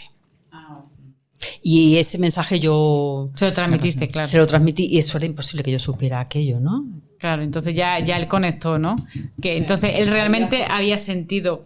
O sea, su motivo para no tirarse en ese momento fue porque sintió que alguien le cogía. Sí. Y él no se asustó. Pero además dice que fue hacer así, además que cogió carrerilla y todo. De hacer así de repente como si tuviera una cinta o algo, una cuerda que se lo hubiera impedido. Más o menos así, como si tuviera una barandilla. Eso fue lo que me dijo. Como si de repente fuera un balcón y notara el balcón aquí y no pudiera saltar. Madre mía. Y él no, eso luego no él pensaría, bueno, ¿qué me está pasando? Fue alguien que me cogió. ¿No? Ella. Bueno, ella. Sí, claro. Todo eso le hizo pararse a pensar y todo eso fue lo que hizo que empezara un proceso de pensamiento, ¿no? De reflexión, es decir, ¿qué está pasando aquí? Despertó espiritualmente también, ¿no? En cierto modo. ¿Qué está pasando aquí? Una persona que tampoco creía en nada. Absolutamente, ¿qué está pasando aquí? ¿Esto qué ha pasado? ¿Qué ha pasado? Y de repente decir, de no volver a intentar quitarse la vida, ¿no? Y de sentir eso, dice que sentía como algo le reconfortaba. Y que pensaba que esa persona podía ser Dios, si es que existía, que no lo creía. Y era mi O a lo mejor un energía. familiar fallecido, ¿no? Claro, exacto. Pero y era yo. Qué curioso, ¿no? Alucinante. Sí, sí. Y a partir de ahí, toda la gente que tú tienes con relación que quieren suicidarse o tienen ese pensamiento, ¿cuál crees tú que es la mejor forma de ayudarles? ¿Qué le dirías a esas personas?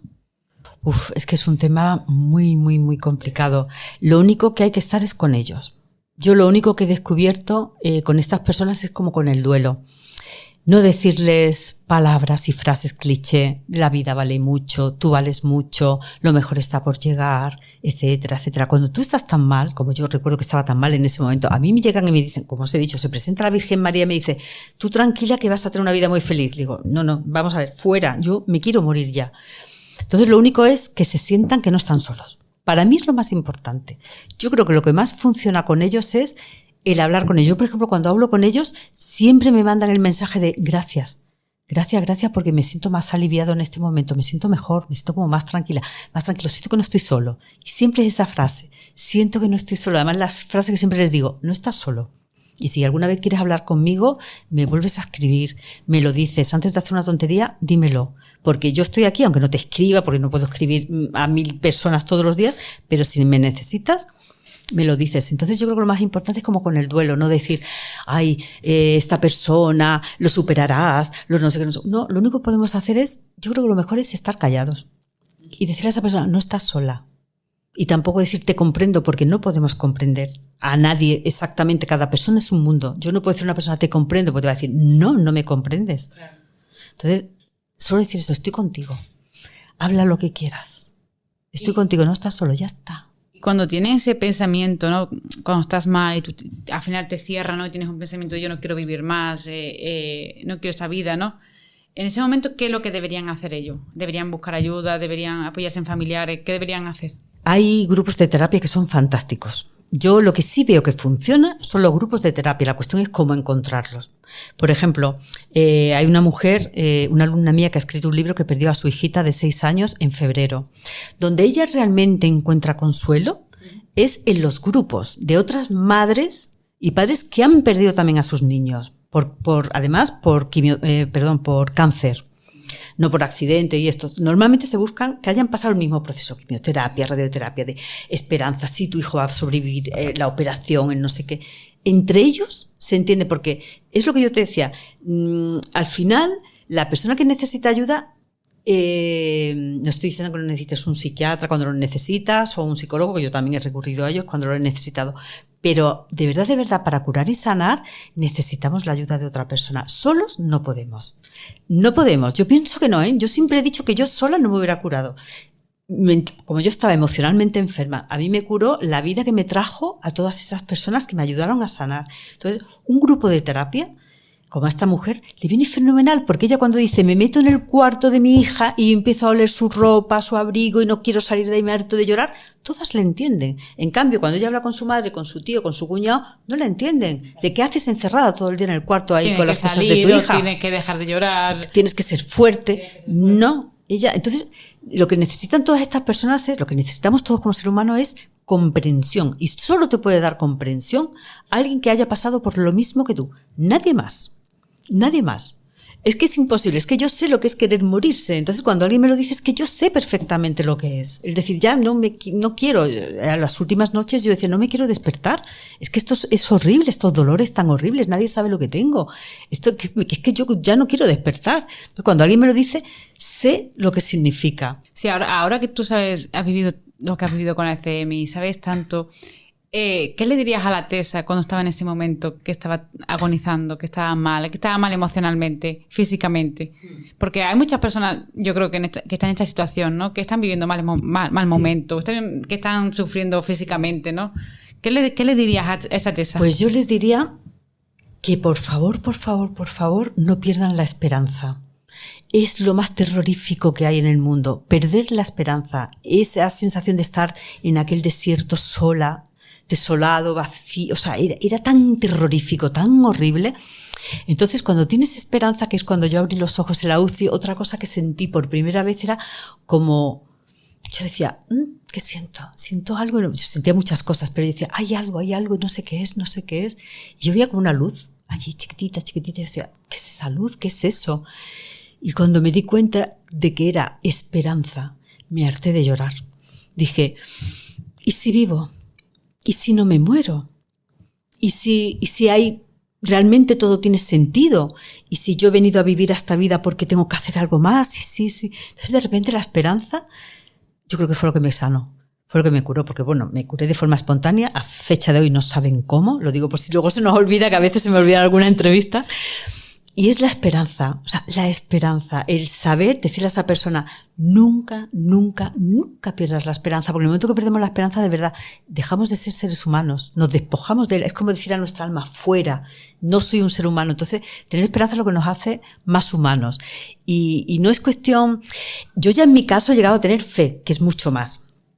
Eso sería lo ideal. La fe es como lo que me acuerdo que me dijo mi guía, tranquila, todo va a quedar en su sitio, todo va a estar en su lugar, cada persona. Entonces yo ya vivo con la certeza de que todo está bien y de que todo lo que pasa va a estar bien. Entonces eso sí me gustaría poder decir, aunque sé que es pedir mucho a esa persona que está ahora sufriendo, decirle, ten la certeza de que todo va a estar bien. Pero si no puede con eso, por lo menos que piense en la esperanza, que no pierda nunca la esperanza. Es decir, ¿y si los médicos no tienen razón? En mi caso no lo tenían. Mi madre hace 15 años que tendría que haberse muerto. Cada año en la revisión todos los médicos dicen, ¿usted qué hace aquí, señora, otra vez viva? Si le quedan 2 meses, ahí está, y andando, y en su playa. Sí, y incluso en su a tu madre también le habían dicho que también le quedaba poco. Sí, no le quedaba nada, le quedaba una noche. Cayó en coma y dijeron los médicos, la vamos a desconectar ya porque es que frita total, vamos. O sea, mi hermana y yo dijimos que no, y mis hermanos.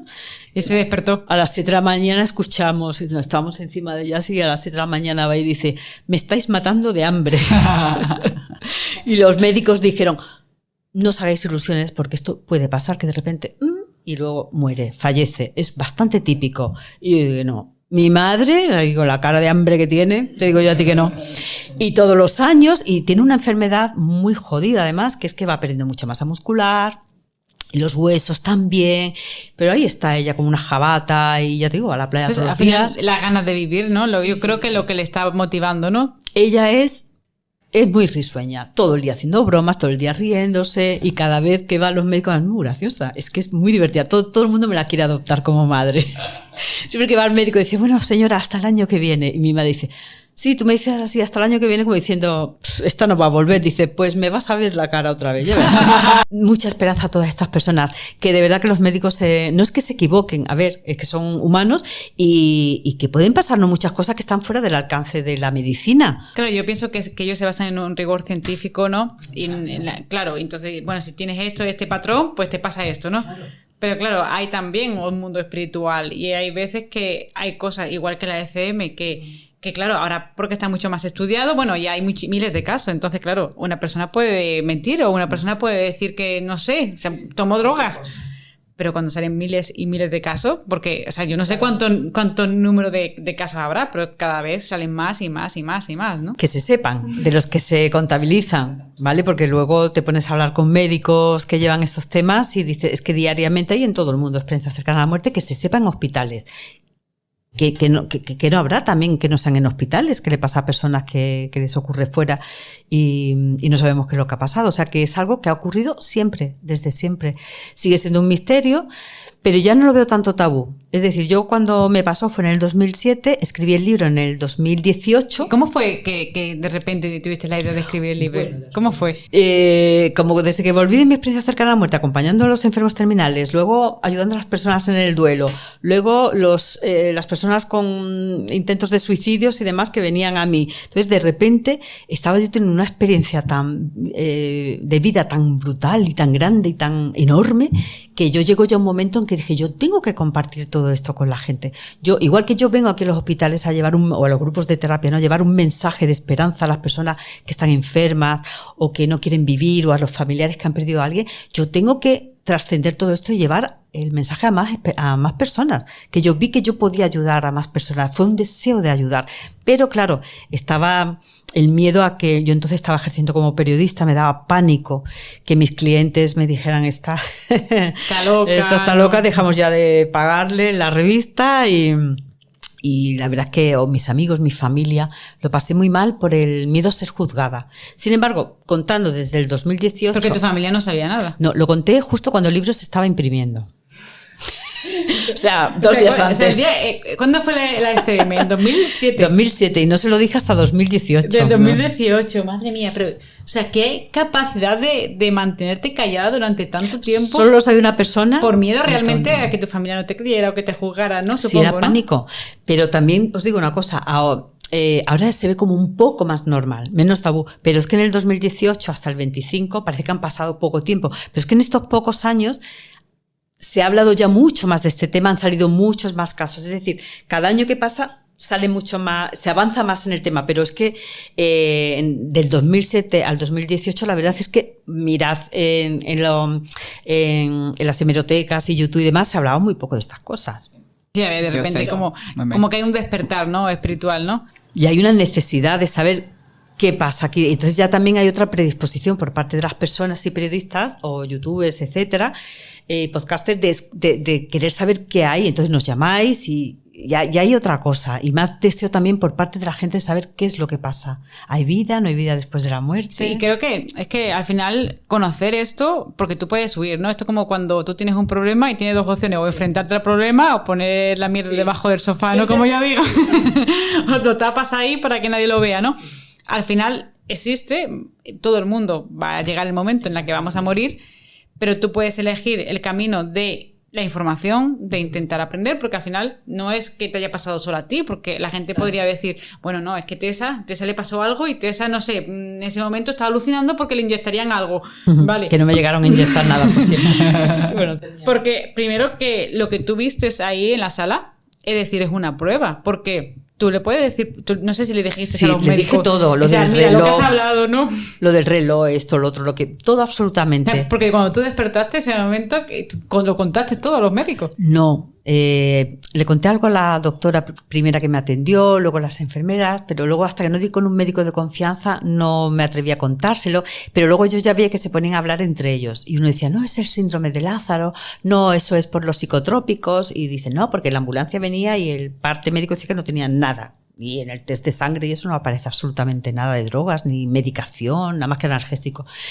Total, que yo les escuchaba a ellos hablar y eso, pero todo como un plan muy secreto. De hecho, yo he hablado con muchos médicos y científicos, y neurocirujanos, neurólogos, etcétera, sobre mi caso, que ellos se han puesto en contacto conmigo, y muchos de ellos, la gran mayoría, me dicen, yo te creo, voy a estudiar tu caso, y me dan sus hipótesis, etcétera. Dice, pero por favor no le cuentes a nadie que te lo he dicho.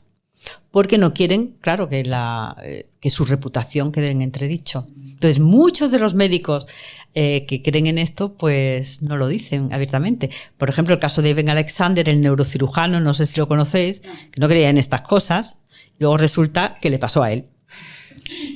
La vida, ¿no crees? Bueno, no crees, pues toma. No querías caldo, pues toma 2 tazas. Y luego él lo contó, ¿no? Claro, tiene un libro. Ha escrito en el libro, o sea, lo que le pasaba a los pacientes y demás, que decía, pues ahora resulta que toma castaña, te pasa a ti. Porque ¿cómo ha sido? O sea, después de que tuviste la ECM, tú contaste eso a los médicos, ¿no? Las conversaciones que habían tenido, sí, que se le cayó el reloj a uno, ¿no? Todo. Claro, y eso, ahí ellos se quedarían flipando, porque hay como... Es como, vale, yo puedo... Ahí no hay... Es imposible que ella lo pudiera saber, ¿no? Sí. Porque estaba muerta. Incluso hay médicos con los que yo he hablado que han tenido casos de muchas experiencias cercanas a la muerte y nunca... Les cuesta mucho creerlo porque tienen una mente de ciencia y de esto no se puede demostrar, yo no lo entiendo. Pero claro, como el doctor Sansegarra se ha encontrado con muchos casos de este tipo. Claro, ya llega un momento que es cuando se para y dice...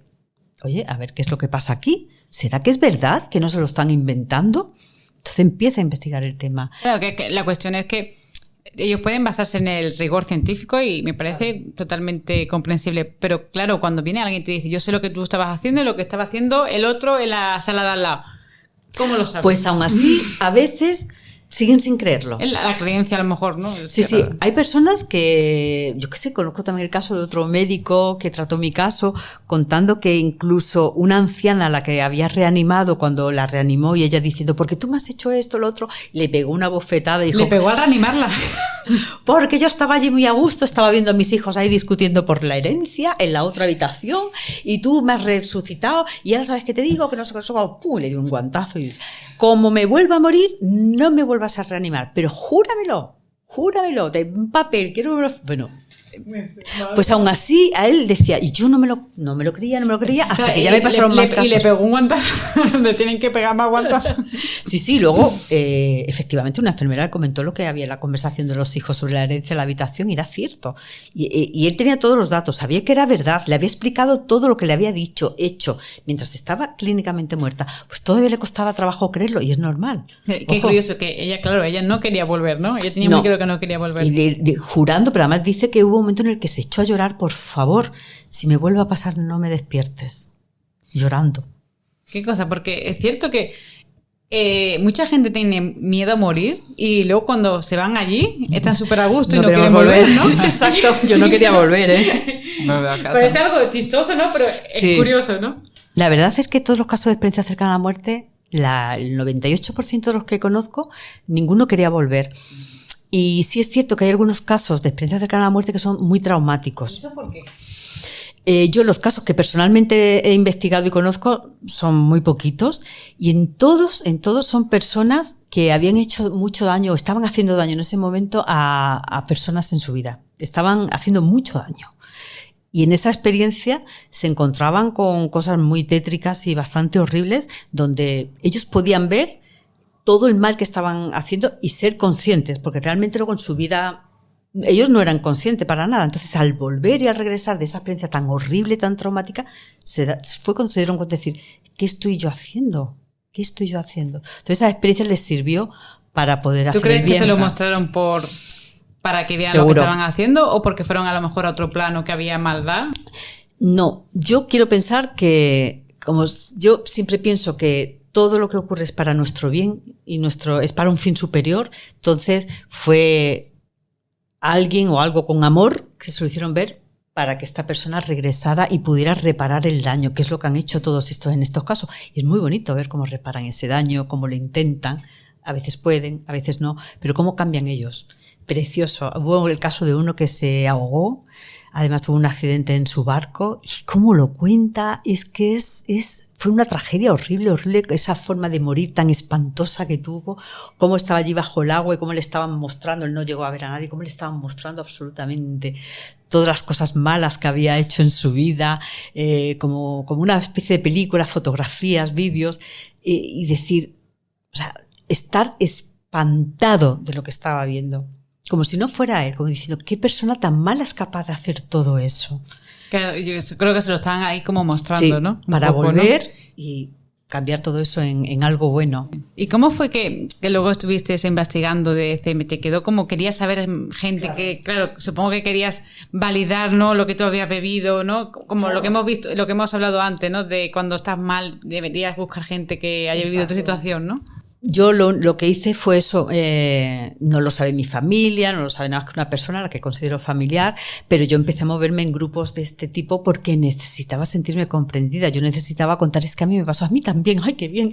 Y yo me encontré con yo también me dijo, ¿qué haces aquí? Pues el mío también, y no me dejaron pasar a la luz, yo también, yo me sentía como en casa. Entonces te das cuenta de que necesitas estar con otras personas que han pasado por lo mismo que tú, porque necesitas sentirte comprendida, porque de verdad yo abogo porque el tema de las experiencias cercanas a la muerte lleguen a los hospitales, que den formación al personal sanitario, a los médicos, enfermeros, enfermeras, etcétera, para que cuando se encuentren con pacientes así no hagan que se sientan como si fuéramos unos apestados, que puedan escucharle, que sepan qué preguntas hacerles, que se sientan comprendidos, que no se sientan solos. Es una experiencia muy, muy traumática, muy bonita, muy todo lo que tú quieras, pero cuando vuelves aquí, ¿qué haces? Nadie te entiende, ahora te quedas callado y es horrible. Entonces, que puedan darle un apoyo, un soporte emocional a estas personas. Yo siempre lo digo y creo que cada vez más médicos están trabajando en este sentido. Estoy muy contenta por ello, además. Porque es cierto que hay miles de casos de gente que lo ha dicho, pero ¿cuántos casos hay de gente que no lo ha dicho, no? Claro, es que no lo sabemos. Yo, por ejemplo, claro, yo también era escéptica y no creía en nada, ¿no? Entonces, yo cuando empecé en este despertar, soy muy curiosa y entonces empezaba a buscar información, ¿no? Entonces me encontraba con podcasts, ¿no? Y claro, pues hablaban de experiencia cercana a la muerte, de vida más allá de la vida, ¿no? Y claro, yo no me quedaba solo con el podcast, sino que yo lo que hacía era leer los comentarios de las personas. Claro. Y eso me ayudó muchísimo a mí a creer. Porque claro, yo decía, bueno, a lo mejor la persona que la están entrevistando, no sé, pues mira, ha ido allí porque querrá, yo qué sé, visualización, lo que sea.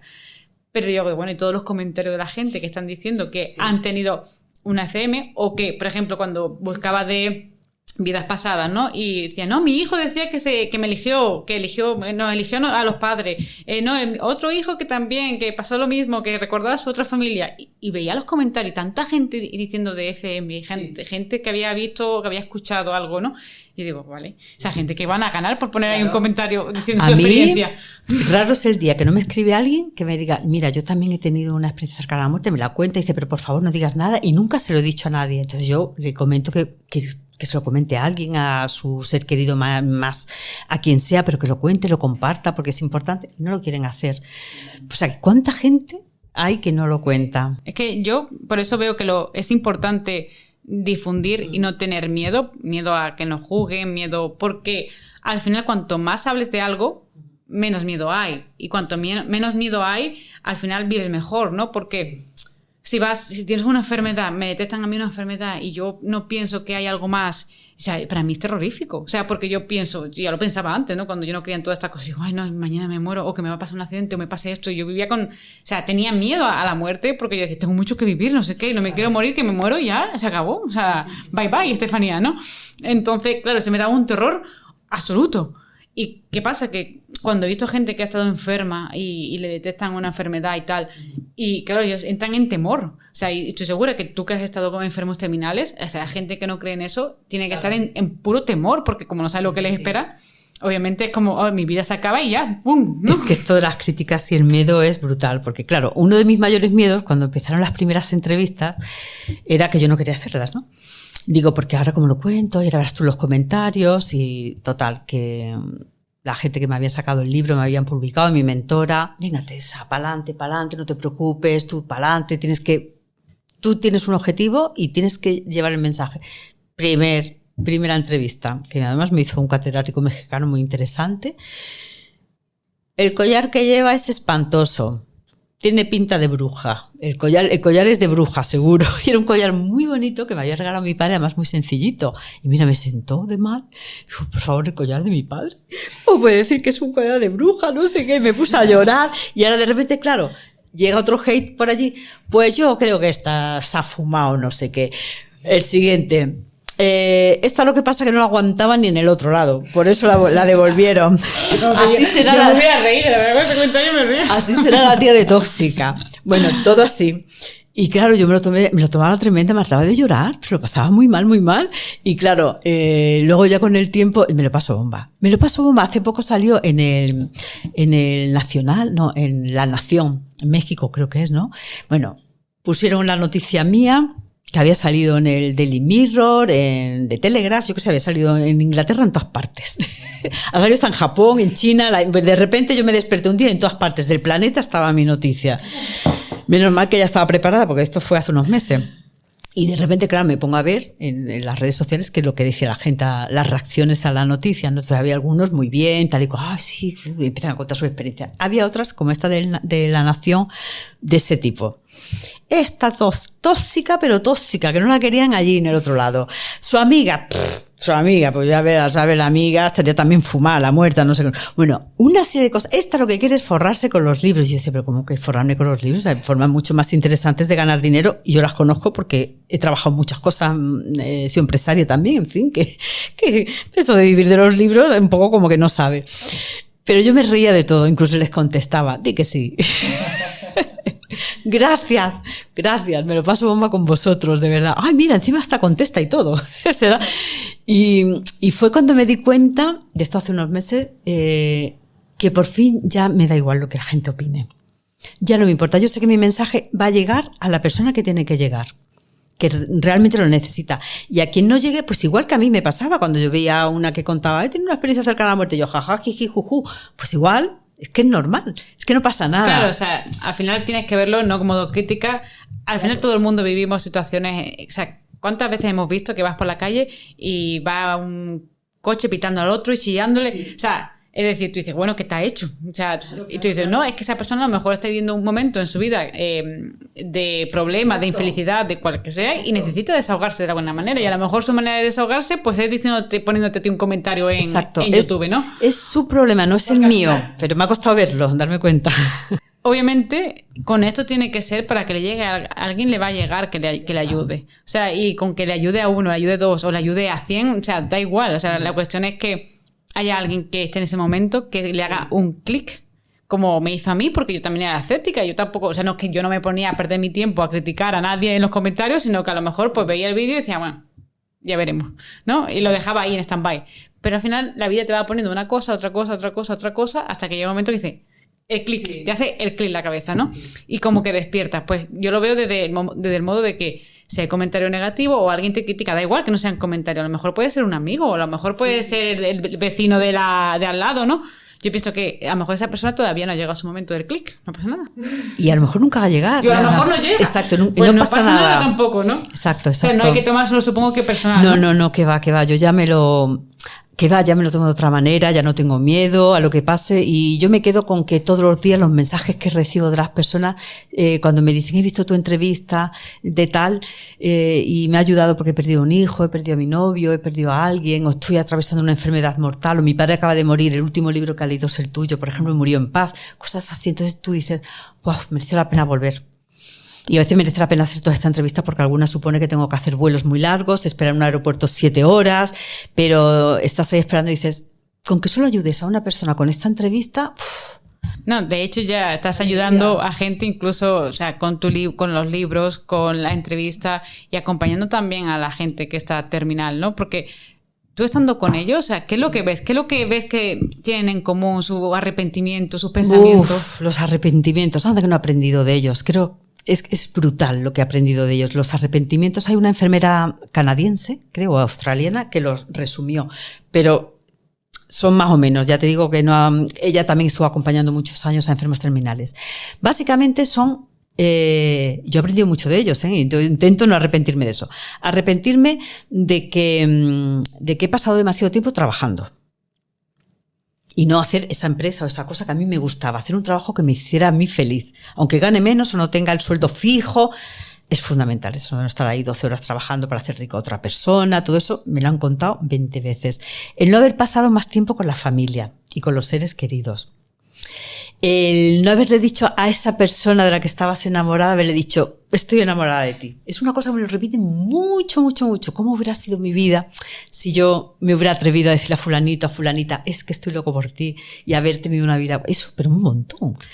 El no haber perdonado, el haber vivido con resentimiento, eso es otra de las cosas peores. Es decir, yo como ahora quiero perdonar a esa persona... quiero pedirle perdón, pero ahora está muerta, no puedo. Entonces yo decirle, venga, pues trata de conectar con esa persona, intenta, o sea, tú pídele perdón de todas formas, que aunque no te pueda escuchar, que yo creo que sí, pero aunque no te pudiera escuchar, tú te vas a perdonar a ti y es algo bonito y vas a morir en paz. Y es que he visto mucha gente que ha muerto con resentimiento y eso es lo peor que hay. Mucho peor que morir sin esperanza. O sea, morir con resentimiento es terrorífico. Por un familiar que se ha peleado y... Sí, y no viene, y no llega al avión, y no le puedo pedir perdón. Es espantoso. Lo que pasa es que en muchos de estos casos ves como justo esa persona llega y en el momento que llega le pide perdón, muere. Sí, es curioso, ¿no? Yo escucho alrededor mía, ¿no? Amigos, familiares, que, llegó, justamente fue llegar en el avión, visitó a esa persona y murió. Sí, se quedan como que estaba esperando, ¿no?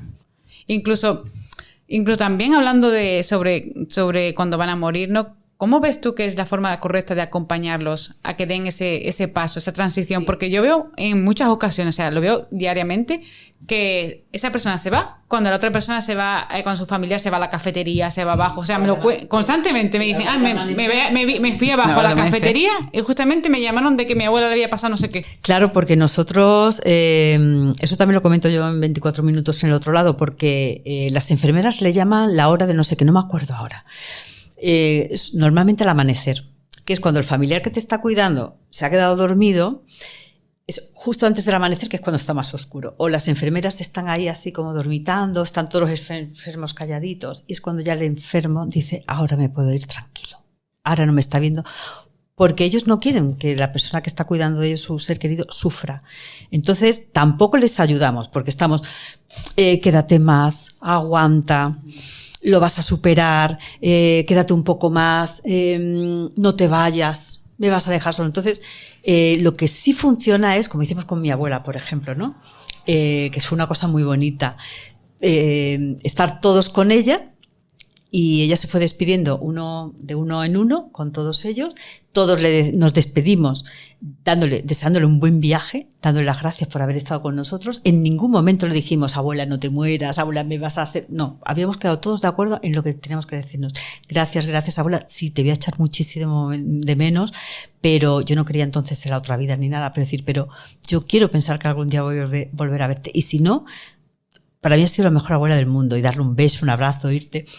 Y todo el mundo le ayudó a irse en paz. En el justo último momento en el que estuvo con sus 5 hijas, con mi madre y mis tías, todas entraron ahí y los médicos decían, a tu abuela todavía le queda días, ¿eh? Tu abuela no está tan enferma. Porque además mi abuela dijo un día, yo ya he vivido demasiado, estoy a tener casi 100 años, dice, estoy harta de ver desaparecer a todo el mundo. Dice, ya lo siguiente es ver morir a mis hijas. Cualquiera de mis hijas dice, yo ya he decidido morirme.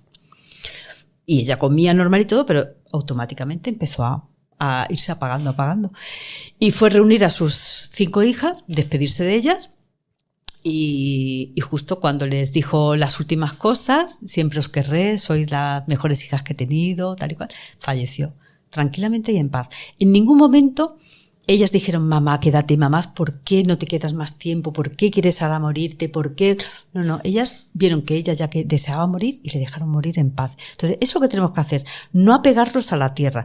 Mi abuela no estaba agonizando ni enferma, terminal ni nada, pero cuando vemos una persona que está muy mal, que está ya deseando morir, que tiene una agonía mental o física o lo que sea, pero que ya ha visto que ya ha llegado su momento, que los médicos han dicho que ya ha llegado su hora, no podemos apegarlos a la tierra, porque ese alma está aprisionada en el cuerpo, como yo me sentía, mi alma estaba en una jaula. Es como que no consigue irse, pero tampoco se puede quedar, ¿no? Es como... Mi alma estaba en una jaula, en una prisión. El cuerpo llega a un momento que es una prisión. Por eso llegó el momento ese de cerrarlo, del infarto, morir y decir, uff, qué alivio, ¿no? Porque por fin ya mi alma estaba fuera del cuerpo, porque el cuerpo llegó a un momento que era una jaula, pero una jaula, una cárcel, mejor dicho. Entonces dejar que se vayan en paz, decirles cosas bonitas, estoy contigo. Vamos a estar bien, ¿no? Vamos a estar bien. Eso es muy importante, decirle, te echaremos mucho de menos, pero vamos a estar bien. Porque a lo mejor, supongo que a lo mejor se preocupan por sus hijos, por sus nietos, por lo que sea, ¿no? Entonces eso como le puede quedar ahí como, ay, no me voy porque me necesitan, ¿no? Exacto, es como mi madre una vez que me dijo, es que yo tampoco quiero morirme porque me da pena, tú vayas a sufrir mucho, que estás muy apegada a mí, te vaya a entrar una depresión o algo, y eso a veces me da, cuando me pongo enferma no quiero morirme, claro. Y ya entonces un día se lo dije, digo, no mamá, tú puedes estar tranquila, tú te puedes ir cuando quieras. Claro, yo le decía, sí, verdad mamá, no te vayas. Y ya un día le dije, no mamá, tú te puedes ir cuando tú quieras, cuando creas que ha llegado el momento, que yo no me voy a pillar ninguna depresión, estaré triste, te echaré mucho de menos el resto de mi vida, pero vas a estar viva dentro de mí, en mi corazón. El amor nunca muere, el amor lo único que ocurre es que se transforma. Y ya está, y nos volveremos a ver fin de semana cualquiera, cuando nos toque, y tú puedes estar tranquila que tus nietas, tus nietos, vamos a estar todos bien, vamos a sacar fotos tuyas, les vamos a hablar de ti, te vamos a llevar flores. Y eso a ella le gusta, al decir, ay, de verdad me vais a llevar flores, no me vais a olvidar. Y eso es otro de los miedos grandes de los enfermos, el miedo a que te olviden, porque yo creo que la verdadera muerte, eso lo dijo Isabel Allende, o sea, la verdadera muerte es cuando te olvidan. Esa es la muerte. Entonces, cuando tú le dices a alguien, te voy a recordar, te voy a llevar en mi corazón toda mi vida, esa persona se puede ir en paz, tranquila, de que de alguna manera va a seguir viviendo. Eso está muy bien. Y bueno, y ya para acabar, te voy a hacer una última pregunta. Si tú pudieras ahora mismo analizar la vida que tenías antes de la FM, ¿qué cambiarías? ¿Qué le dirías a Tessa que tiene que vivir su vida? Pues, si te soy sincera, no le diría nada. ¿No? Porque es que yo hasta la última gota de sufrimiento que pasé tenía que pasarla. Hasta el último centímetro del infierno que yo pisé tenía que pisarlo. Porque yo estoy convencida de que, pienso, por mi experiencia, por la experiencia que yo he visto a las personas, hasta que no tocamos fondo de verdad, no levantamos la cabeza, no decimos, voy a salir del infierno. ¿Cómo? Solo de una manera, atravesándolo. ¿Crees que todo nos pasa por algo? Todo. De hecho, yo después de mi ECM era como magia. Porque claro, yo antes de la ECM veía mi vida como un puzzle loco de piezas ahí que yo decía, es que mi vida es una locura, nada encaja. Y después de la ECM de repente es como miras atrás y todas las piezas de tu pasado hacen pa, pa, pa, pa, pa, pa, pa, pa, pa, pa, y todo empieza a encajar, a encajar, a encajar, a encajar. Es como magia. Es que todo, hasta lo que no entendía yo de cosas horribles, de tragedias, de esto, lo otro, todo encajaba perfectamente. Entonces te das cuenta, aparte de que todo ocurría porque esa pieza tenía que quedarse aquí para que algún día tú pudieras estar aquí. Y te das cuenta también de otra cosa, como yo ahí no te sentí la presencia de Dios, ser superior, cada uno que lo llame como quiera, pero totalmente, vamos, incluso lo sigo sintiendo ahora, en cada momento del día, las 24 horas del día. ¿Pero tú sentías a Dios o una presencia dentro superior de ti? ¿O cómo era? Sí, eso de lo que estábamos hechos, las estrellas, los satélites, los planetas, los seres de luz, el paisaje, todo el cosmos, estábamos hechos absolutamente de lo mismo, pero ese algo de lo que estábamos hechos era superior a nosotros. Eso lo sentiste durante la ECM, sí, ¿no? Era superior a nosotros. Eso sí lo tenía clarísimo, que eso a lo que pertenecíamos era algo mucho más grande que nosotros y que de alguna manera no, que cuidaba de nosotros. Entonces yo lo sigo sintiendo.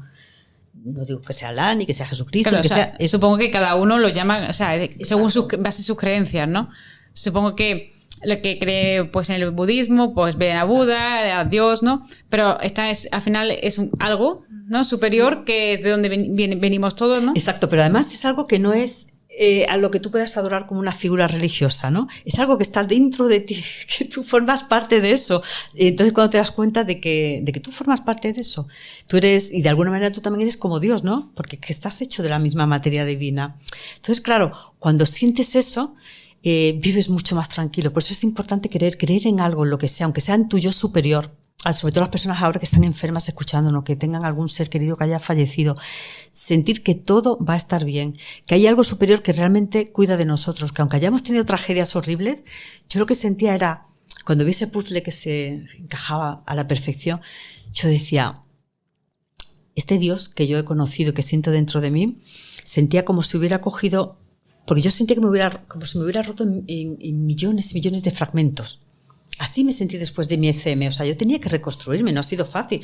He vuelto, resucitado y estoy curada. No, yo he tardado años en reconstruirme, ha sido muy difícil reconstruirme.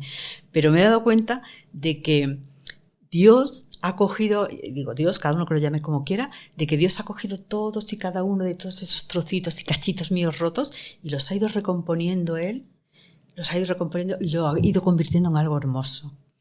Entonces, por eso yo no quitaría nada de mi pasado. Pero tú ahora, por ejemplo, ¿tú crees que todo pasa por algo y te ayuda muchísimo también a vivir mejor, ¿no? Esta vida, porque, o sea, es al final lo que te dijo tu guía, ¿no? Tu guía te dijo, todo va a ordenarse, ¿no? Todo va a llegar, todo va a estar bien, ¿no? Todo se va a colocar en su sitio. Claro, entonces, al final creo que la forma de que podemos vivir mejor es fluir, ¿no? Y soltar, ¿no? Porque cuando más nos obsesionamos, por ejemplo, que no tenemos dinero, nos pasa esto, más problemas nos vienen, ¿no? Sí, o sea, yo noto eso, ¿no? En mi caso y gente cercana, ¿no? Que cuanto más entran en un bucle de me pasa esto, o no tengo dinero por esto, o me ha pasado esto con esta persona, más problemas vienen. Sí, yo sé que no es fácil, que es más fácil decirlo que hacerlo, es decir, confía, vas a llegar a final de mes, no te va a faltar nunca nada, pero luego te das cuenta que es verdad que confiando salen las cosas mejor, porque vivir en estado de miedo, yo creo que el miedo llega a convertirse, cuando vives situaciones así, yo por ejemplo me obsesionaba con el dinero, tenía pánico, ¿no? De hecho cuando en la pandemia mi empresa quebró automáticamente, de repente 0 ingresos, ¿no? Y ese miedo se convierte, yo creo, en una enfermedad como del espíritu, ¿eh? Es que te impide avanzar, te impide crecer como persona, te bloquea, te impide hacer nada, desarrollarte, te impide hacer otras cosas. Es que no eres nadie. Con el miedo es que no hacemos nada absolutamente. Entonces, el hecho de confiar, lo que yo dije antes, tener esperanza, tener fe, que no tiene que ver con la fe religiosa, sino tener fe, aunque sea fe en ti. Fe en la vida, el universo. En la vida, en el universo, en ti, en los otros seres humanos que te vas a ir encontrando, que te van a ir ayudando a la vida. Nunca perder esa fe, decir, es que yo voy a conocer gente con mi podcast nuevo que a mí me van a ayudar y me van a guiar. Y yo también voy a ayudar a otra gente. Es decir, yo empiezo a poner en movimiento ese movimiento cósmico que yo llamo, en el que se pone en marcha la fuerza del amor y del universo y empieza todo a fluir de una manera, pero no debes tener miedo. Es decir, he pagado el alquiler ahora, ¿no? De este mes. El siguiente no sé cómo lo voy a pagar, ni falta que te hace. Lo vas a pagar. Tú sigue fluyendo, sigue trabajando, sigue haciendo lo que te gusta, sigue aprendiendo y sé que no es fácil quitarse ese miedo de encima. Ya os digo que yo para mí lo pasé fatal, era un miedo que era así, ¿eh? Pero cuando a ti tuviste que te quebró la empresa durante el coronavirus, o sea, ¿cómo reaccionaste ahí? ¿Cuál fue tu reacción? Fue muy divertido porque entonces hacíamos videollamadas con los amigos y yo me hartaba de llorar, era llorando todo el tiempo. Que es que ahora no sé cómo voy a vivir, pero yo sé, y a pesar de que estoy llorando, y por favor grabadlo, sé que esto es lo mejor que me va a pasar a mí de lo último que me va a pasar a mí en la vida. Es para mi bien, yo sé que es para mi bien, y vengo a llorar. Pero entonces, ¿por qué lloras? Digo, hombre, ¿por qué? Porque duele, ¿no? O sea, porque duele, pero de repente a tener 0 euros, a todo lo que, y los pagos que tenía que hacer, etcétera. Además tenía muchos proyectos muy interesantes, muy bonitos, muchos contratos firmados, etcétera. Y de repente a la noche a la mañana, digo, pero yo sé que es para mi bien, yo sé que es para mi bien, y yo sé que es para mi bien. O sea, confiaste realmente en la vida, Totalmente, ¿no? ciegamente, sé que es para mi bien. Y luego me alegré, no os podéis ni imaginar, porque gracias a eso dije, bueno, pues ya va siendo hora de dedicarte a lo que realmente has querido toda tu puñetera vida. Desde los 8 años que me preguntaban, ¿tú qué quieres ser? Yo siempre decía, ninja, astronauta y escritora. Bueno, pues ninja de alguna manera, soy una ninja emocional. Astronauta, creo que ya he visto el universo y me faltaba dedicarme a escribir y digo, ya no te queda otra. O sea, esto es como cuando te tiras a la piscina, no sabes si hay agua o no, y ya me había lanzado. Ya me lancé, dije, mira, yo no sé aquí qué hay, me lanzo y voy a escribir el libro y quiero vivir de mis libros y que sea lo que Dios quiera. Y de mis talleres, yo también quería enseñar a escribir libros y todo eso. Luego sí, pues también doy mis talleres de escritura y todas las cosas que yo quería hacer, al final cumplí mi sueño. Pero fue así, si la vida no me hubiera mandado el coronavirus, claro, pues hubiera seguido ahí. Yo no era feliz, ¿eh? Incluso mucha gente que nos está viendo, o sea, cuánta gente dirá, ay, me pasó, gracias a que conocí a esta persona me pasó esto. Y luego me fui a este sitio y luego apreció esto, ¿no? Y al final, si lo piensas siempre, cuando tú miras en tu pasado, tus peores momentos siempre has encontrado, gracias a eso, ha pasado otra cosa. Entonces, al final, es cuestión de dejar fluir, ¿no? Porque si yo hablo de mi experiencia, cuando más miedo he tenido, la vida no me ha traído cosas buenas. O sea, claro. Es decir, yo he tenido miedo, me he bloqueado, entonces me he paralizado, entonces no he dejado mover la rueda, por así decirlo, ¿no? No he tomado acción y entonces la vida no me ha traído nada bueno y obviamente entraba ahí en el bucle, ¿no? Pero en el momento que he dicho, bueno, ya, voy a salir, ¿no? Voy a salir, me voy a enfrentar al mundo. Es como, ay, mira, y conocí a esta persona y me pasó esto y me estoy viviendo en Dublín y me pasó esto, ¿no? Entonces, claro, es cuando das el salto, ¿no?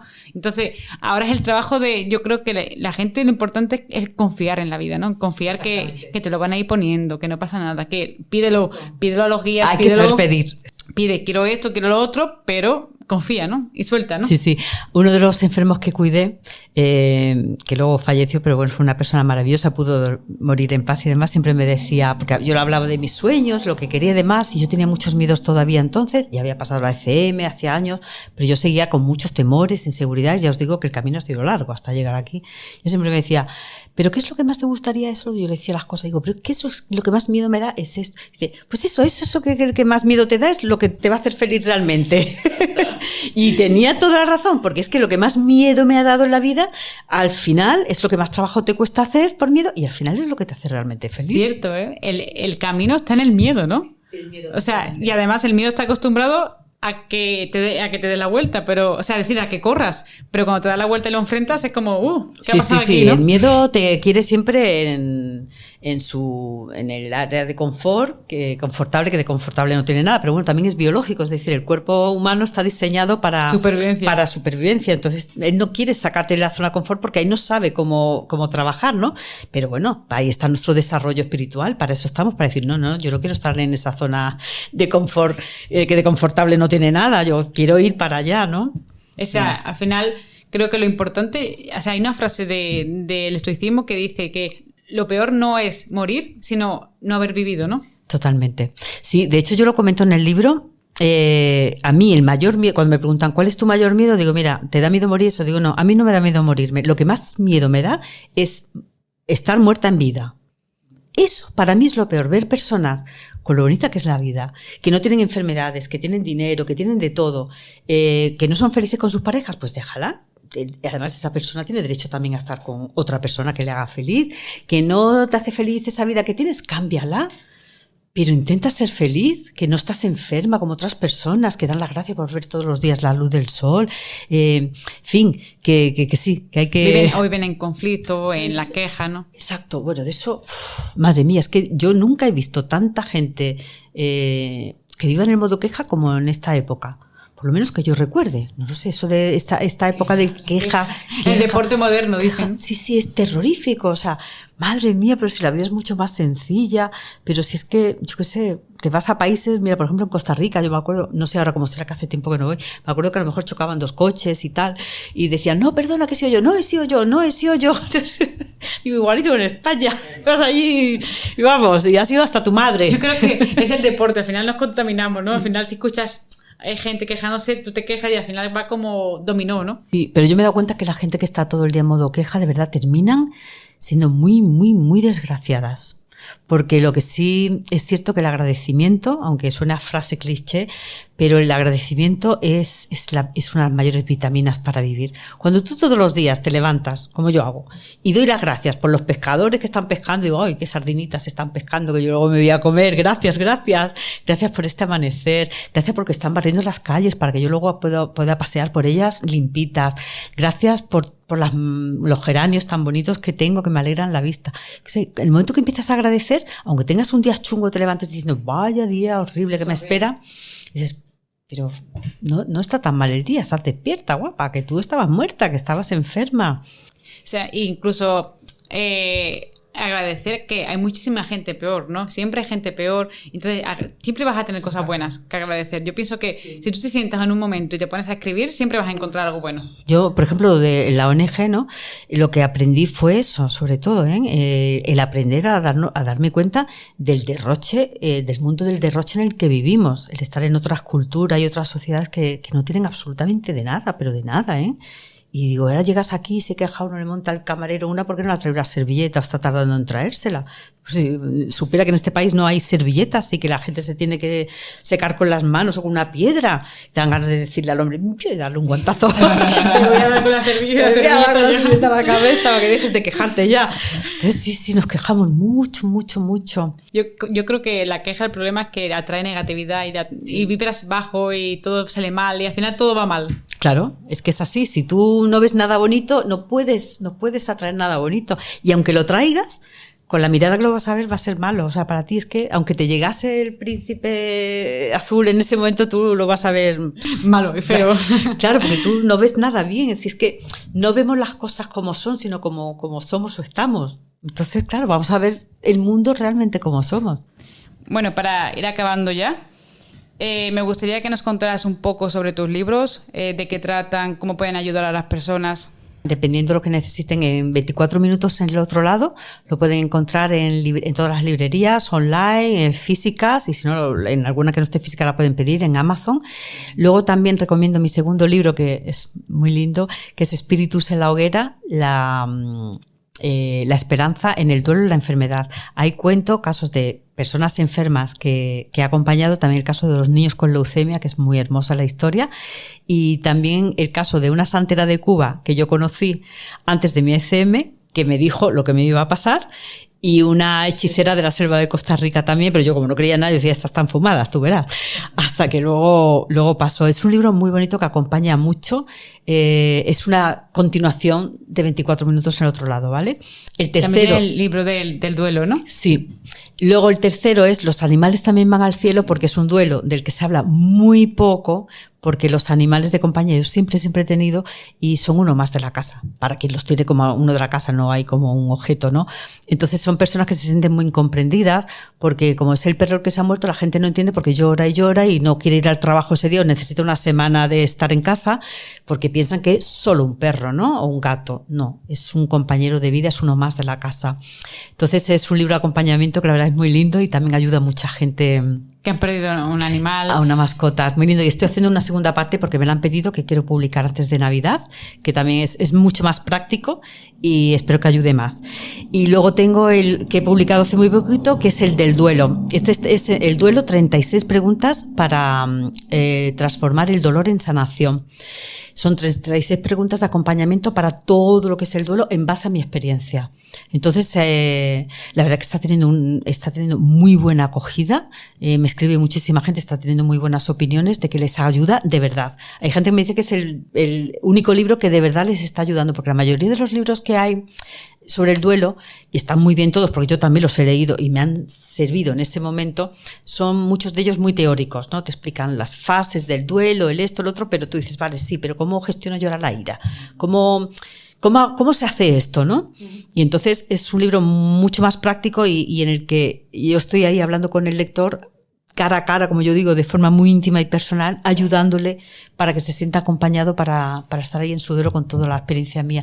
Y la verdad es que si estáis pasando por un duelo, una pérdida, os puede ayudar. Seguiré escribiendo más libros sobre el duelo porque ya estoy recibiendo el feedback de lectores y echan en falta, bueno, pues escribir a lo mejor un libro sobre el duelo por la pérdida de los hijos, que también me escriben mucho. En este caso solo puedo dedicar un capítulo, otro capítulo a cuando tienes que hacer los papeleos, esto, lo otro, cuando la gente no te comprende, cómo acompañar a alguien que está pasando el duelo, que es otra cosa que me escribe mucho diciendo, Tessa, se le ha muerto el padre a mi pareja, pero yo no sé qué es lo que tengo que hacer, ¿no? Pues ahí viene en el libro, te explico qué es lo que tienes que hacer y qué es lo que no debes hacer, ¿no? Y es cierto que ese momento de sufrimiento, o sea, lo que más necesitas es eso, ¿no? El poder sentirte apoyado y que te digan, bueno, a ver qué podrías hacer, ¿no? Además, tú que has estado con tanta gente que ha estado en esa fase terminal, o sea, la has podido ver ahí en Por eso primera sé qué persona. funciona y qué no funciona. Y luego, aparte, en mis propias pérdidas también he visto qué funciona y qué no funciona. Entonces, hay cosas que te va a chocar, hay cosas que le choca a la gente, pero el que está en duelo lo entiende y dice, es verdad, es justo, es que la gente me dice esto, no entiende que es que yo eso no quiero escucharlo, ¿no?